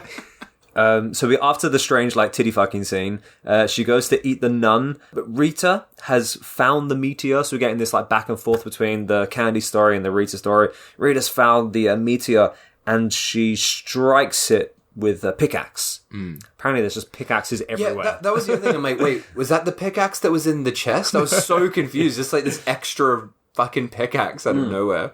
So as she's striking the meteor, Candy, like, kind of loses her strength. But then the tongue begins to transform. Yeah. So the tip of the tongue breaks into like 3 separate parts, So it's almost just like some weird fucking claw coming out the tip of this tongue. And Rita like scoops up the piece of the meteor that she chips off. Whilst doing that, we know that it like heals the cut from on her hand that she cut herself on the vending machine, and also gives her the ability to talk. So the tongue's suddenly talking. Yeah. So this Candy. meteor, so it either gives you a long 20-foot tongue. Yeah. It cures your wounds and gives you the ability to speak. Yeah. It's a pretty big fucking gamble, isn't it? Yeah. So she also... We've got this tongue stuff coming, so the tongue's turned into this 3-pronged speaking tongue. So it's kind of like if you imagine like a hand. Yeah. Like you've got your hand and you're making your hand talk. Yeah. That's kind of what it's like. And also its voice is so fucking irritating. It's like, oh, what's going on? It's like this stupid fucking voice. God damn, I'm sexy. Out of my body. Well, excuse me. Get out of my body. What do you want me to do? Grow legs and rent an apartment? While this is happening as well, Rita is taking this kind of glowing substance from the meteor and she brings it over to Johnny, who still has this pickaxe in his chest, right? She pulls it out and sprinkles it over him and it heals him as well. So even though Johnny's just had a pickaxe through the chest, he's now totally okay, back to normal. Good stuff. But when she's doing that, I'm not really sure why she did this. She also handcuffs Johnny to the car. Yeah. For some reason. So now he's like fine, but he's fucking handcuffed to a car. Yeah. This is what I was saying, like the way they introduce subplots to this film is just fucking atrocious. So I wonder if she like was trying to like restrain him while she's pulling out this pickaxe, but yeah, she handcuffs him, pulls out the thing, heals him, and then she goes to like unlock the key, the handcuff, and he goes, he's thinking, "Are you an angel?" And she freaks out and runs off. So now he's in the desert, handcuffed to a car for the next 20 minutes of the movie. Yeah, which is the fucking worst way to write in a subplot. It's like, oh, we need a bit more runtime. What should we do? Handcuff him to the car. But just before that, like, there's a scene that I absolutely love. So Johnny's like moaning in pain, and because he's in the police car, if you will, the warden can somehow hear him. There's like a speaker radio thing, so the warden's listening in, and he's like, Johnny, I'll get you for this, you bastard. And he's like, and he's like freaking out, and then he goes, all right, no more Mr. Nice Guy. And Wig is up on top of a pole, Wig as in Doug Bradley Wig, and he shoots him with a shotgun. For no reason. I mean, he's so angry. And we never know why. All we can hear is Johnny like screaming in pain. Yeah. And Robert Englund's character, Freddy, he's saying, I'll get you for this, you bastard. Like, get you for what? What's he doing? And he shoots Wig, who falls off the pole. As he lands, his wig flops off. And then he shoots the wig. Oh, man. That was so good. The wig getting shot was just the perfect end to that. But yeah, so wig. A lot just happened there. Yeah. Basically, just as a summary, so now we've got Johnny. He's attached to a car, stuck in the desert. Rita's off doing whatever. She's now got that glowing meteor. She's carrying that around with her. Doug Bradley's wig's been shot off. But he's all right, though. He's got a few more. He's got some stock left. And the tongue has now morphed into a talking 3-pronged tongue. And that's it. That's what we're up to at this point. Pretty good summary. Yeah. So we get a brief shot or scene of Candy's character who's had enough, and she goes to cut her wrists. She's like, I'm not doing it anymore. She goes to kill herself, cuts her wrist, falls on the floor. Next scene. We follow Rita. So Rita somehow finds the fat guy from the beginning. One of the robber guys. Trying to piss, as he seems to only do in this film. And he's up against this bush. And he's...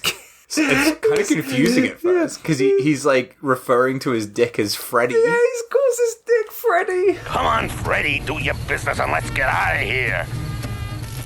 Oh, that's got to be a dig to Robert Englund, though, isn't it? Do you reckon? You can't not have Robert Englund in a film and not refer to something as Freddy. I don't know about that. Come on. That's a bit of a stretch. But, like, it can't be coincidence that you have Freddy Krueger, who gets called Freddy, and this guy call his dick Freddy. That cannot be a coincidence. I think it might be. No! Come on. Freddy. He calls his dick Freddy. You got Freddy Krueger in this movie. I'd only buy it if he was calling it Freddy Krueger, the full name. But anyway, he's standing in a bush. He's going, come on, Freddy. You can do it. Finally gets some piss out. The bush starts vibrating as he's pissing into it. And Rita steals his car. She could go to hell for that. Yeah. So she drives the Porkies. The drag dogs recognize her. Recognize her immediately, and they're like, it's the sweet smelling one that always gave us treats. And they dress her up in their stripper clothes. So, and this is where we get the weird two-way mirror scene. Candy is back to eat this nun that they've captured, and for some reason the drag poodles and Rita, for some reason, are just watching on the other side of the magic mirror. Candy goes up to the nun, deep kisses her. But from what we saw before, we can just imagine the tongue is going through her body. All of the dog men are cheering her on. Rita is fucking horrified. As you would be. As you would be. Then the nun is dead. Candy shoots her tongue through the mirror, and it wraps around Rita's neck. And the poodles love Rita. Leave her alone, you greedy thing! Because she's a sweet-smelling one who gave them treats. Yeah. And slap the tongue off. But the tongue's still hungry. He says, tie her up. He's gonna save her for later. I quite like this next bit as well, where we go back to Robert Englund with Johnny the Dove again. He's trying to feed it. Yeah. He's like, come on, eat your fucking dinner. Is it like a dead fly or something? Yeah. It just goes for quite a while. And then it doesn't eat it, and he sort of flings the dove away. It's just a fucking stupid little scene. Oh, and this is where the fat man, the robber from the beginning, finds Johnny tied to the car, right? And shoots him in the leg. Yeah. Shoots him in the leg, but nearby we got the meteor, which has this overwhelming presence. So the fat guy goes up to the meteor, which apparently feels pretty good. I was also baffled by this because he's as you said, he shot Johnny in the leg for no real reason. Yeah. Other than that he's just annoyed at him, demanding the money. And then his stomach starts to growl. So, he's got the shits. Right. But instead of shitting, he goes over to the meteorite and starts pissing on it again. He's just constantly pissing. For a man who can't piss very well, he pisses a lot in this film. Dude, this was so funny. So he's pissing on this glowing rock. As you said before, he's going nuts. He's loving it as he's pissing on it. And then he's like, I've got a boner! And I feel like the way that he says that line, there's an implication that he's impotent and can't get a boner as well. And then what happens to him? He just fucking blows up mid-piss. Mid-boner. Mid-boner, mid-piss. Oh yeah, that's right. And as he's like, I've got a boner. And you see the piss stream getting higher as he... Oh, God. And Johnny's still tied to the car, just gets fucking rained upon with bloody blood and guts and piss boners. He already did get covered with blood before, so now he's got two men's blood over him. So Johnny's tied to the car. He can't move, and he can't break free. So what does he decide to do? Push the fucking car through the desert. Whoever thought that was a good idea? Meanwhile, Candy's stomach starts expanding and retracting. So we kind of learn here that she's somehow pregnant. Perhaps from that weird sexual tentacle fuck scene before, maybe. So she can impregnate herself now? Yeah, the tongue has basically impregnated her. And we did see that in the first shot, that shot that I love so much, when it pulls out. We can kind of see that she's pregnant in that shot as well, right? Yeah. Our baby will carry something of us into the future. You never know. It could bring love peace and happiness into the world. Save the whales and the dolphins and the prawns and little things that crawl and go looky and all the rest of that shit. Oh, God, what a weird film. Rita's now tied to the bed because the tongue wants to eat her later. Just a little tangent. The bed. Fucking love that bed. It's like a pig bed. It's got this pig frame. Beautifully designed. Great little piece of art direction there. I think you love this movie. Don't know if I love it, but I love aspects about it. I think you love it. So she's tied to this bed, and Johnny's tied to the car, right? He's like handcuffed to the car. So we've got these two characters both strung up to heavy objects now. And she somehow does a runner, still tied to the bed. She kind of because it's on wheels, so she drags it out of Porky's and does a runner off into the desert whilst attached to this bed. Candy, meanwhile, goes to the prison to find Johnny. And from here is where things go up another notch. With Robert Englund's character especially. It's great. This is my favourite role of his. Like, I know everyone, as rightly so, loves him as Freddy Krueger. And he will always be known as Freddy Krueger. But everything from here on is just so fun. He is the best character. He delivers this character so well. And it doesn't matter how ridiculous it is. It's just perfect. And he just does it so well. And even though it's shit, he doesn't feel like... He doesn't give off a vibe that he's too good for this role, you know? Definitely not. No, he's taking it seriously. It's great. It's incredible. So he's drinking in the sleeping quarters, if you want to call it that. And Wig is talking to him, and he's like, "You feeling lonely tonight, Chief?" He's like, "Lonely? I don't know the meaning of the word." Candy opens the door and fucking brains him. She slams the door open, and we get this, like, explosion of blood come flying over the top of the door. No, that's not what happens. Hang on. Hang on, wait. No. Unless I've misunderstood it. She slams the door into him and he shoots himself in the head accidentally. Oh, was it? Yeah, I think so. I thought she opened it with such force that she fucking broke his... You hear the gun go off because he's got his shotgun sort of resting against his head. And she slams open the door. That was my understanding of it. And because you hear the gun go off. And then you see he's kind of shot his ear off. That was my understanding of it. Yeah. You know what? This film is so ridiculous that I just immediately associated it with something more ridiculous than him shooting himself in the head. You could be right, but that was how I saw it because you hear it go off. And he's sort of had the gun right next to his head. Right, you're probably right. Yeah, but we just get this fucking blast of blood from outside the door frame. And she pulls back the door. And she's like, "Oh no!" Still in that distressed state. Yeah. But all the prisoners go bonkers, fucking happy as hell. Yeah. So they strip the chief of his clothes. They draw boobs on him. They draw boobs around his nipples, like these red marks. Yeah. Put lipstick on him. Yeah. And they're all wearing his clothes, wearing his hat, having a hell of a time. The prisoners go to rape Candy, but she has her secret weapon of the super tongue. So she's trying to summon her tongue by wagging her tongue around whilst simultaneously trying to fight off a rapist. The rapist is loving it because all he's seeing is her wagging her tongue at him.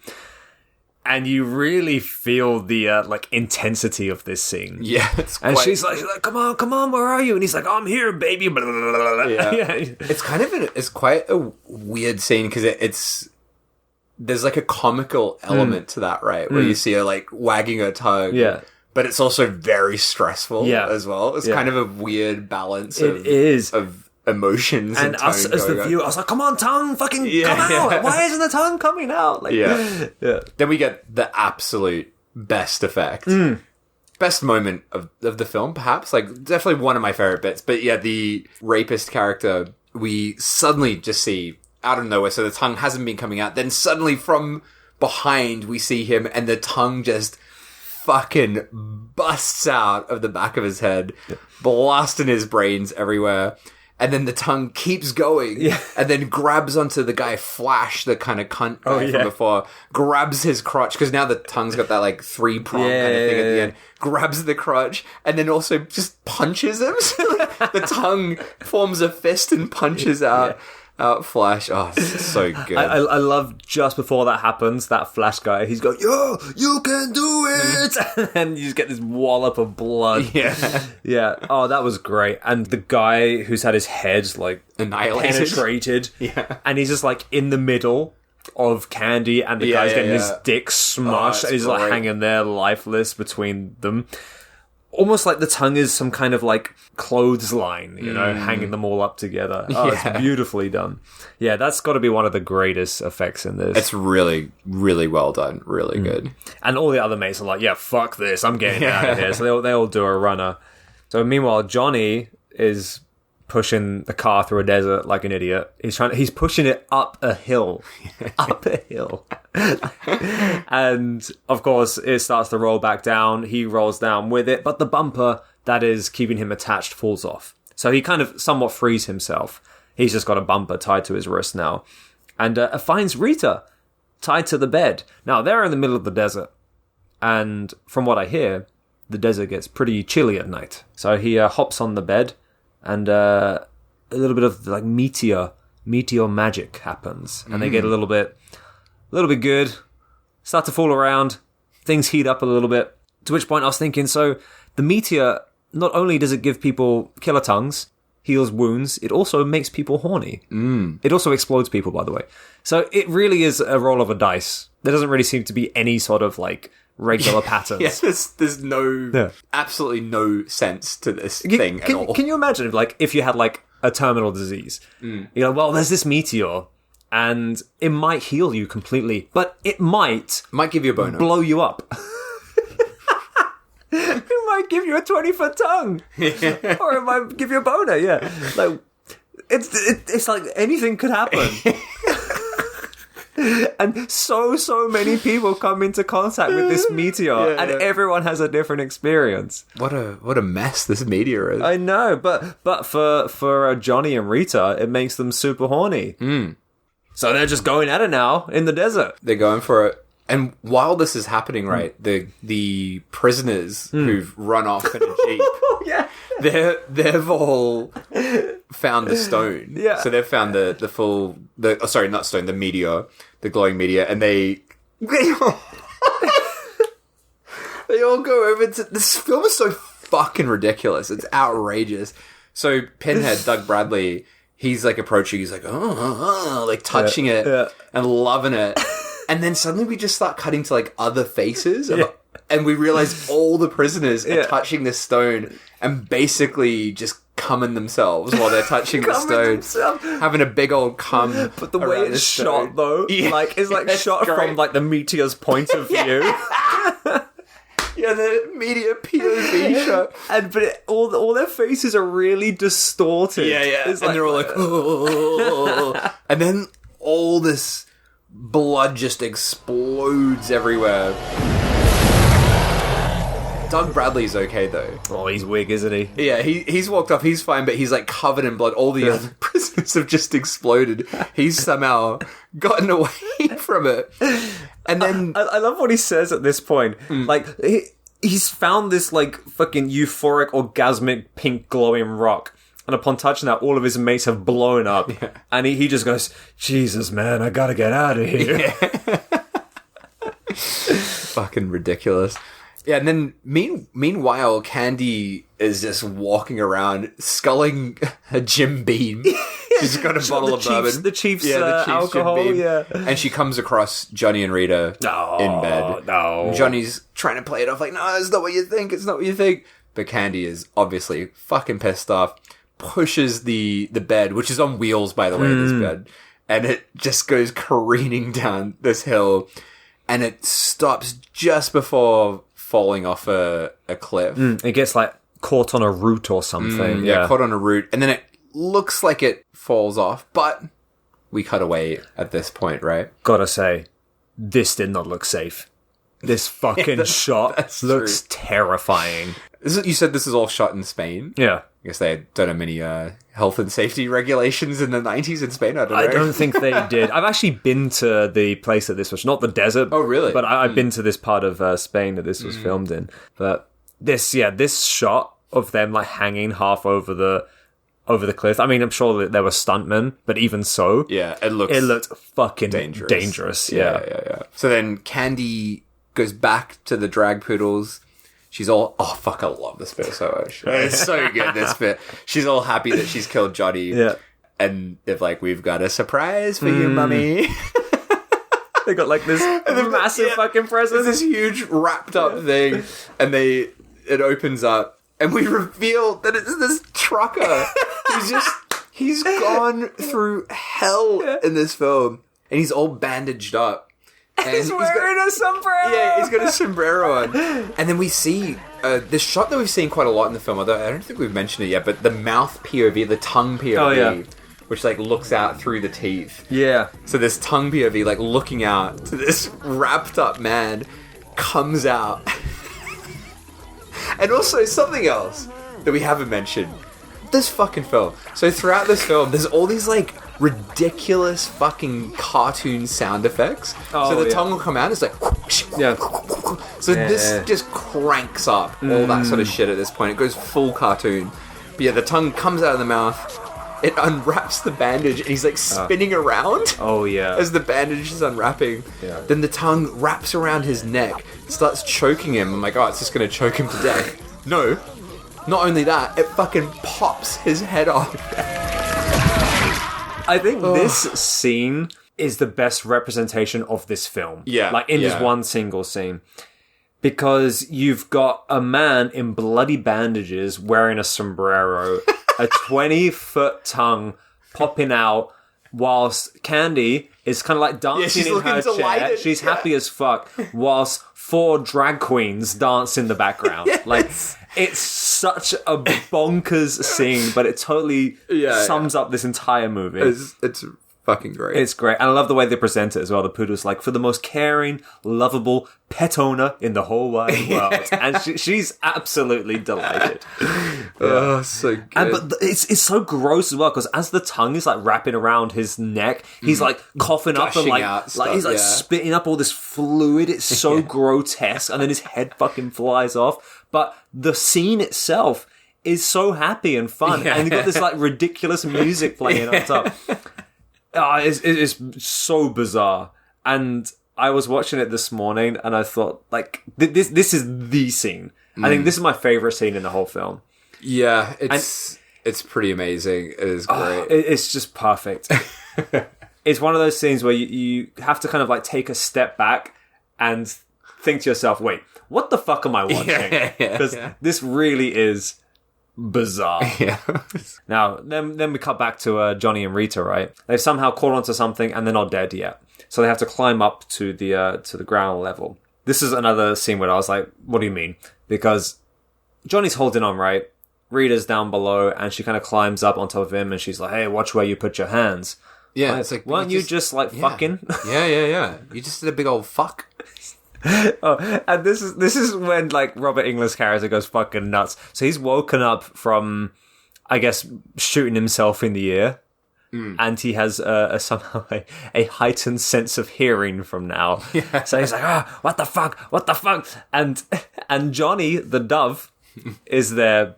I guess what noise does a dove make? Is it a purr? Is it a brrr? Yeah. Is there a word for that? I don't know, the classic dove sound. Yeah, but what's the word for that? I don't know, mate. Is it a purr? Is it a brr? It's a burr. It's doing a classic dove burr. It's doing a classic Doug burr.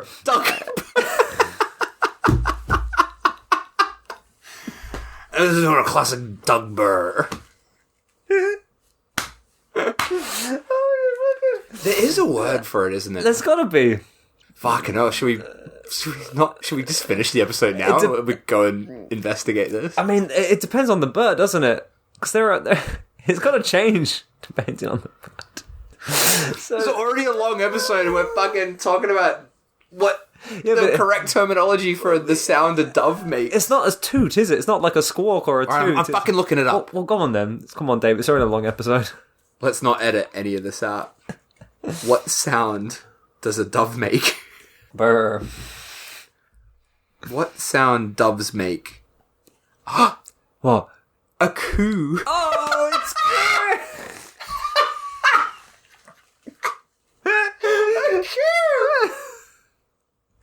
A coo. A coo is the low, sweet sound that a bird makes, especially a dove or a pigeon. Oh, beautiful. So Johnny the Dove. Sorry, this definition. This is the definition of this word. So it just said that, and then it says, if a dove builds a nest outside your open window, you'll be able to hear its coo every morning. Why have they put that in the definition?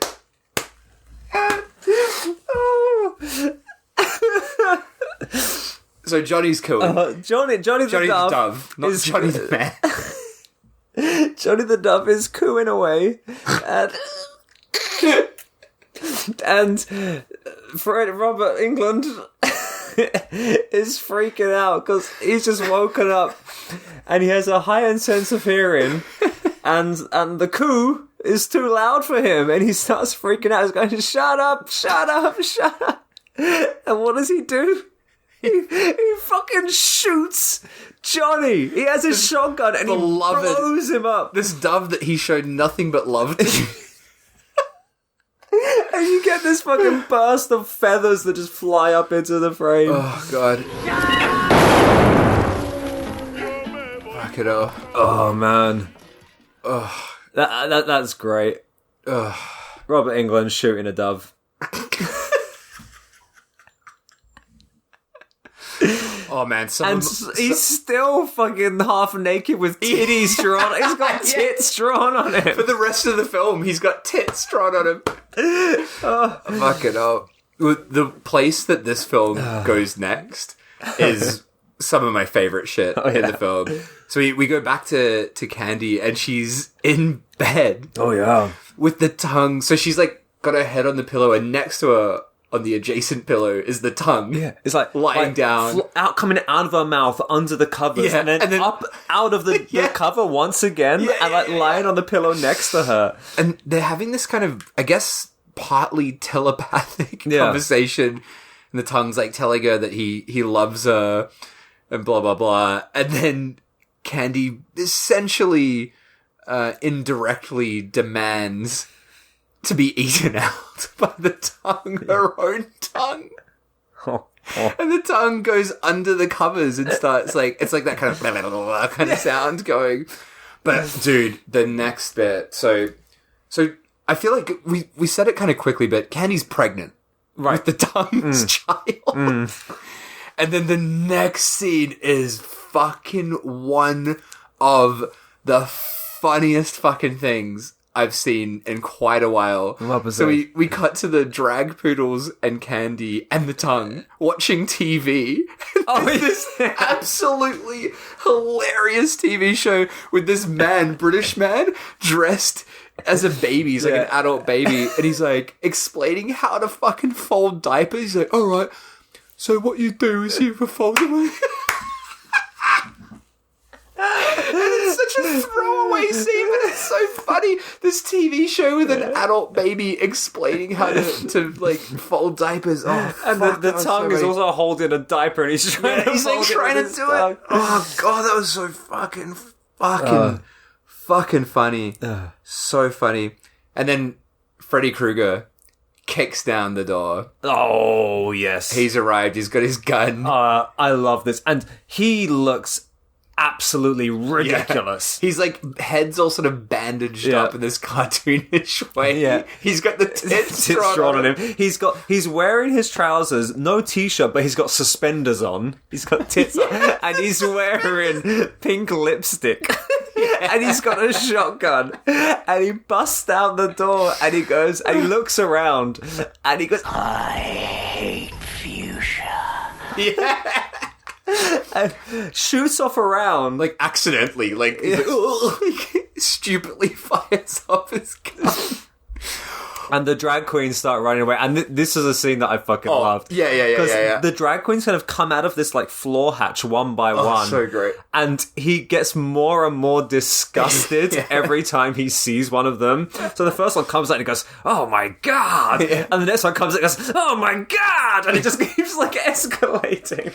And then he's like, the kind of horror is escalating. And then so he's like, "Oh my God," and looks down and has the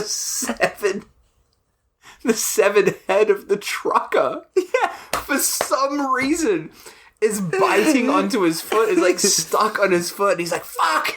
and like flicks it off his foot, and it flies up in the air, and he shoots it. Yeah. That was, it was like Three Stooges madness, like Three Stooges body horror. That's what this film is. It's Three Stooges body horror. That's a pretty good way to put it, yeah.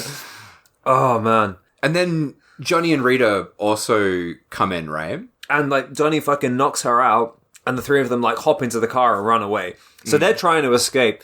Robert Englund, he's well up for a fight. So he's got his gun, he's going, pull over. And Johnny's like, "What the fuck, you fucking crazy?" And he's like, "Come on, we can take him." And it's like this ridiculous fight, car chase, if you will, between the prison warden, Rita, Johnny, and then the drag poodles and Candy. And Candy's following along, right? Yeah, Candy's tongue is like out. Yeah, it's like poking through the roof. Yeah. But I love this, like, shift that it makes where suddenly this prison guard, who's essentially been the villain of the film, is now teamed up with Johnny and Rita. Yeah. And it's just great. It's great. So yeah, they're like riding along. He's got his shotgun wanting to shoot shoot Candy so and up for the drag dogs. Yeah. Oh man, it's so good. And they crash into the Nun gas station, right?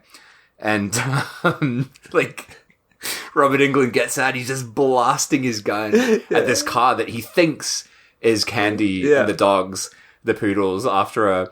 But then it's like, no, it's the wrong car. Yeah, I love it. And who is it? It's Wig. It's fucking Wig, Pinhead, Doug Bradley. And he's in Freddy Krueger's Jeep. Yeah. Pinhead is in Freddy Krueger's Jeep. I love it. And when he jumps in, he goes, "Don't shoot, Chief, it's me." And the Chief goes, "What the hell is he doing with my Jeep?" Yeah. Like, he's so intense. So all of them, so now we've got Freddy Krueger, Pinhead, Johnny, and Rita. Yeah. And they all go into the church to hide out. And now Rita can suddenly speak. And she's talking, and the nuns are like, "It's a miracle." But I loved Johnny's reaction. Did you catch his line? So he's like, they're all excited, and he's just like, Wakey, girls. This ain't Sunday school. And it's just this line that doesn't even really connect to anything, but it's fucking great. They're like trying to work out what they're going to do, because Candy's going to show up and try to kill them. And Johnny comes up with this idea where there's a water tank, and he gets Robert Englund to shoot the tank. Okay. So all this water's like rushing in. Don't know what the plan is yet. And then Candy and the drag queens pull up, and what do they say? "Bitch time!" Yeah, which takes us back to the Japanese. So Chief and Wig are held up in the water tank. Oh, this is the other thing that I had an out-of-body experience watching this scene. Because we've got Robert Englund and Doug Bradley, Freddy Krueger and Pinhead in a confession booth having this very cute romantic interaction, essentially. Yeah. Oh, it's so fucking great. Where Freddy Krueger's like, "I kind of like you with your natural look," like commenting on his hair. And it's just like this really strange, and it's not really played for laughs, which is what made it even more amazing. It was so fucking insane to see these two actors together having this romantic moment.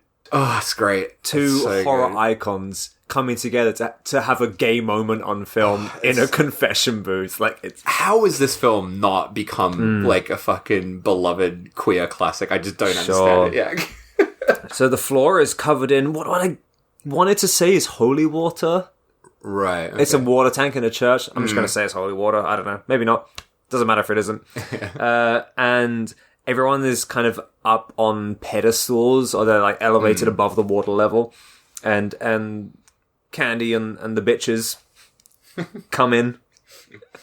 And they throw the meteor, the bit of meteor that Rita's been walking around with, and throw it into the water, and jolts of electricity, currents go through the water level and blow up everything that it comes into contact with. Our beloved poodles, Rudolph, Portia, and the other ones.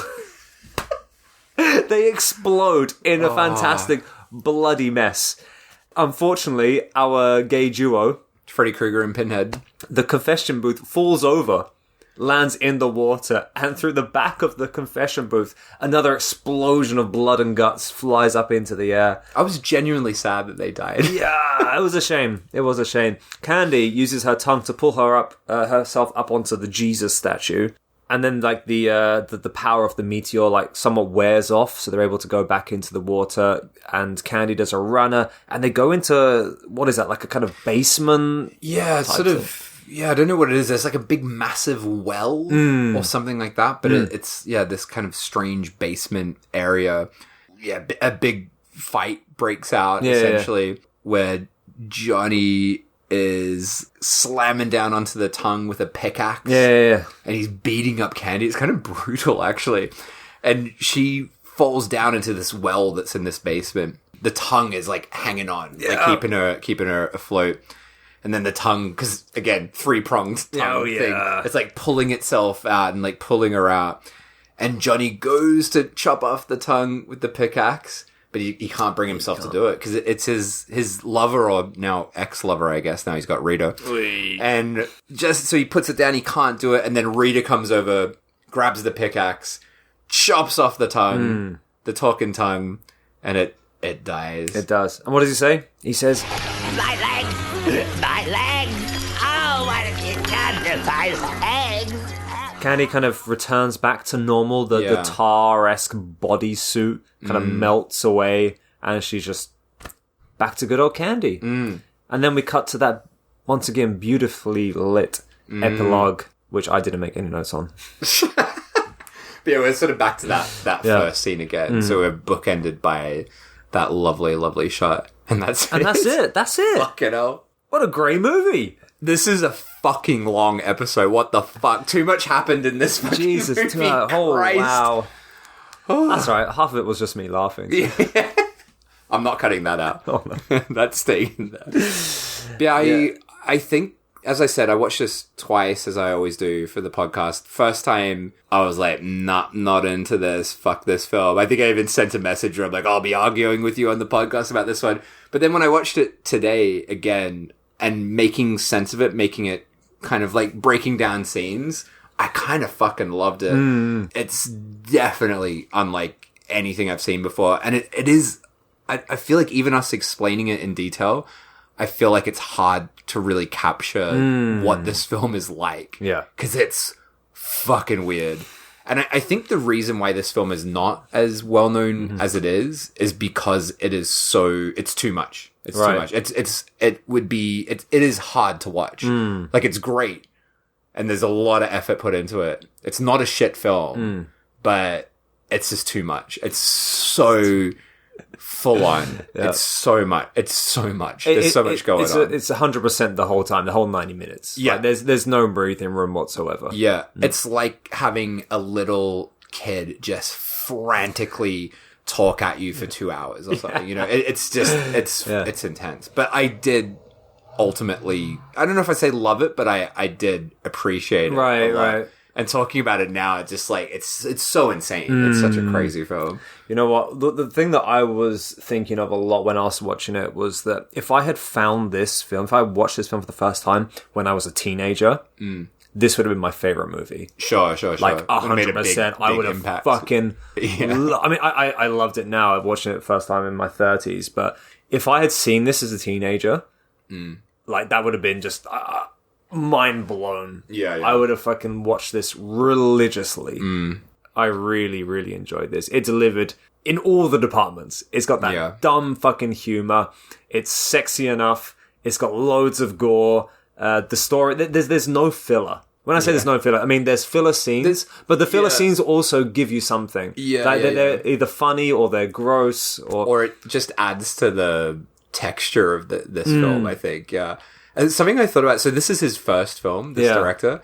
We were both recently interviewed on another podcast, the Sick on Cinema podcast, and we both said the same thing about our first film, which is that we put too much into it. Right. And that's what this feels like. But that's not a negative thing. It's not a bad thing. It just feels like someone who's like, all right, I'm fucking making a movie, here we fucking go! And they're like just slamming every possible fucking thing into it. And I really want to stress that it's not a typical B movie, which is what it appears to be, like on the surface or just reading the plot of it, because it's much more than that. It's truly a strange fucking film. 100%. The thing that I loved about this is that, because this was made in 96, so in the 90s there was a lot more room for this kind of like wacky experimental horror BQ shit, you know? And a lot of these kind of weird, not really horror, not comedy, like kind of in-between movies, a lot of them came from the 90s, I feel like. Yeah. I feel like the 90s was the best time where people actually invested in these weird fucking movies that would never, ever get greenlit today. That's the thing that, you don't have that kind of mid-budget, like, this is not a low-budget. Well, I mean, it is a low-budget film, but it's not a low-budget film. If someone tried to do this now, it would be made for well under $1 million, right? Sure. And it would be CGI. It would look like shit. It would probably be very, like, irritatingly ironic. Yeah. You're right. Like, you just don't get this kind of film anymore. And the films that do get made, they're all far too self-aware. Oh, yeah. And you know, like for example, like the new Trauma movies, like they're so self-aware that they're just making like shit. They become unbearable to watch. And they're all just like, it's fine, we're making a shit movie, so it doesn't matter if it's shit. Like, this film doesn't feel like that because everyone's performance was so genuine. Exactly. Even though like the plot and the story that we're following is so ridiculous. Everyone's deliverance was so genuine that you feel like you're watching an actual movie, not just some like self-aware throwaway nonsense project. Melinda Clarke is legitimately amazing in this film, as is Robert Englund. Freddy Krueger himself he's great. He's fucking amazing. He's putting his all into this, and not only the performances, but it's shot really well. It looks great. I feel like a lot of thought and consideration went into this film, as insane as it is. Yeah. So yeah, I was quite ultimately very happy to have watched this film. There's a post credits little title. I don't know if you saw that. Oh, I didn't see that. That says, all animals used during the production of this film were attended by their trainer and owner at all times and treated with the greatest respect. The crew, however, were overworked and underfed. Which you can probably guess, get that feeling, shot out in the desert in the middle of Spain. Yeah. The last little tidbit I have for you, which is a big one. Tidbit! A big one, though. So, Johnny, the role of Johnny. This role was originally scheduled to be played by Bruce Campbell. Really? Yeah. Wow. And I can see that. The filming got postponed, and then due to his other scheduling conflict, like, it just didn't work out. So he got recast as whoever the fuck plays him now. But that would have been an entirely different movie, I feel like. Because, you know, like, as much as, you know, as awesome as he is, as much as everyone loves him, he's a bit of a screen hog, you know? Yeah, I think he would have taken away the attention really from Melinda Clarke. Yeah, absolutely.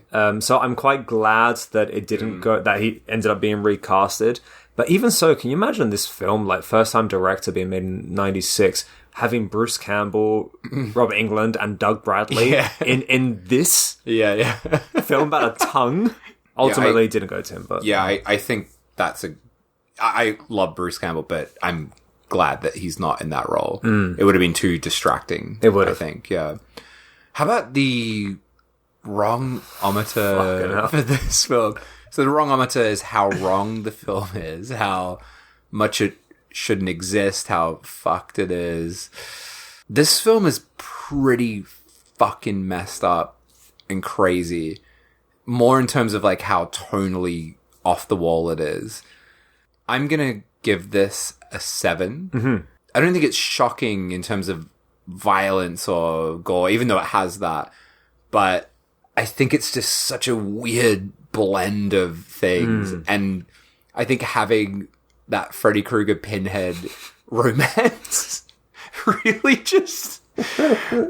Imagine, like, because no one knows this fucking film, really. Imagine just telling, like, a horror fan, like, hey, did you know there's a film where Freddy Krueger and Pinhead share a romantic moment together? No one would fucking believe off you. Their wigs. Yeah. And they discuss their issues with male pattern baldness. Like, it's just fucking crazy. Yeah. So yeah, I'm gonna say a 7. I think that's a pretty good one. Yeah, I'll join you there. I'll do a 7. 7. Yeah. Okay. Oh, fucking hell. Fuck, mate, we got to wrap this one up. Where this is the longest episode. Is it? Oh, I think it is might. it? Fuck, wrap it up. It's one of the longest ones. All right, so that's it on Killer Tongue. Nothing else. No more. No, let's do it. All right, cool. So next time, I'm breaking the rules in a few ways. Yeah. all right. So next time, we're gonna go back to Japan. Okay. And we're not going to watch one film, we're going to watch 2 films. Right. We're watching Miracle Bunny. Miracle, not miracle. Miracle. Miracle. Miracle Bunny. Am I not saying it right? Miracle. Oh, I thought you said Miracle Bunny. Miracle Bunny. Miracle Bunny. Miracle. As in, it's a miracle. It's a miracle, yeah. All right. Miracle As Bunny. in Miracle Grow. I guess I can't say that word. Miracle Bunny. 1 and 2. Okay. From 1988. Right. The reason we're doing 1 and 2 is because it's basically one film. Okay. Are they long? No. They're very, very short. Oh, good. It's like under 30 minutes for both of these. Beautiful. Directed by Minoru Kawasaki. Okay. Do you know who that is? I think you do. Minoru. Well, we'll discuss talk him about next time. All right. But yeah, I decided because I've chosen a lot of films that are not particularly obscure, kind of easy to find on Tubi or whatever. So I thought I'd choose something that's fucking obscenely obscure for our next one. And yeah, so it breaks the rules in the fact that we're doing doing two films next week, and I'm not even sure if we can consider them films. Okay, all right. But we'll talk about that more. I'm looking forward to it. All right.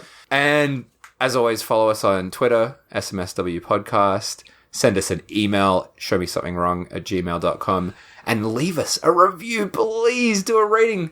Leave a review. Do it. Come on. One of them. Come on. One of them. Now, please do it. Please do it. You don't know how much it means to us when we see those reviews. Guy just shits himself on the spot when he reads those. So please do it. We've got his diapers ready.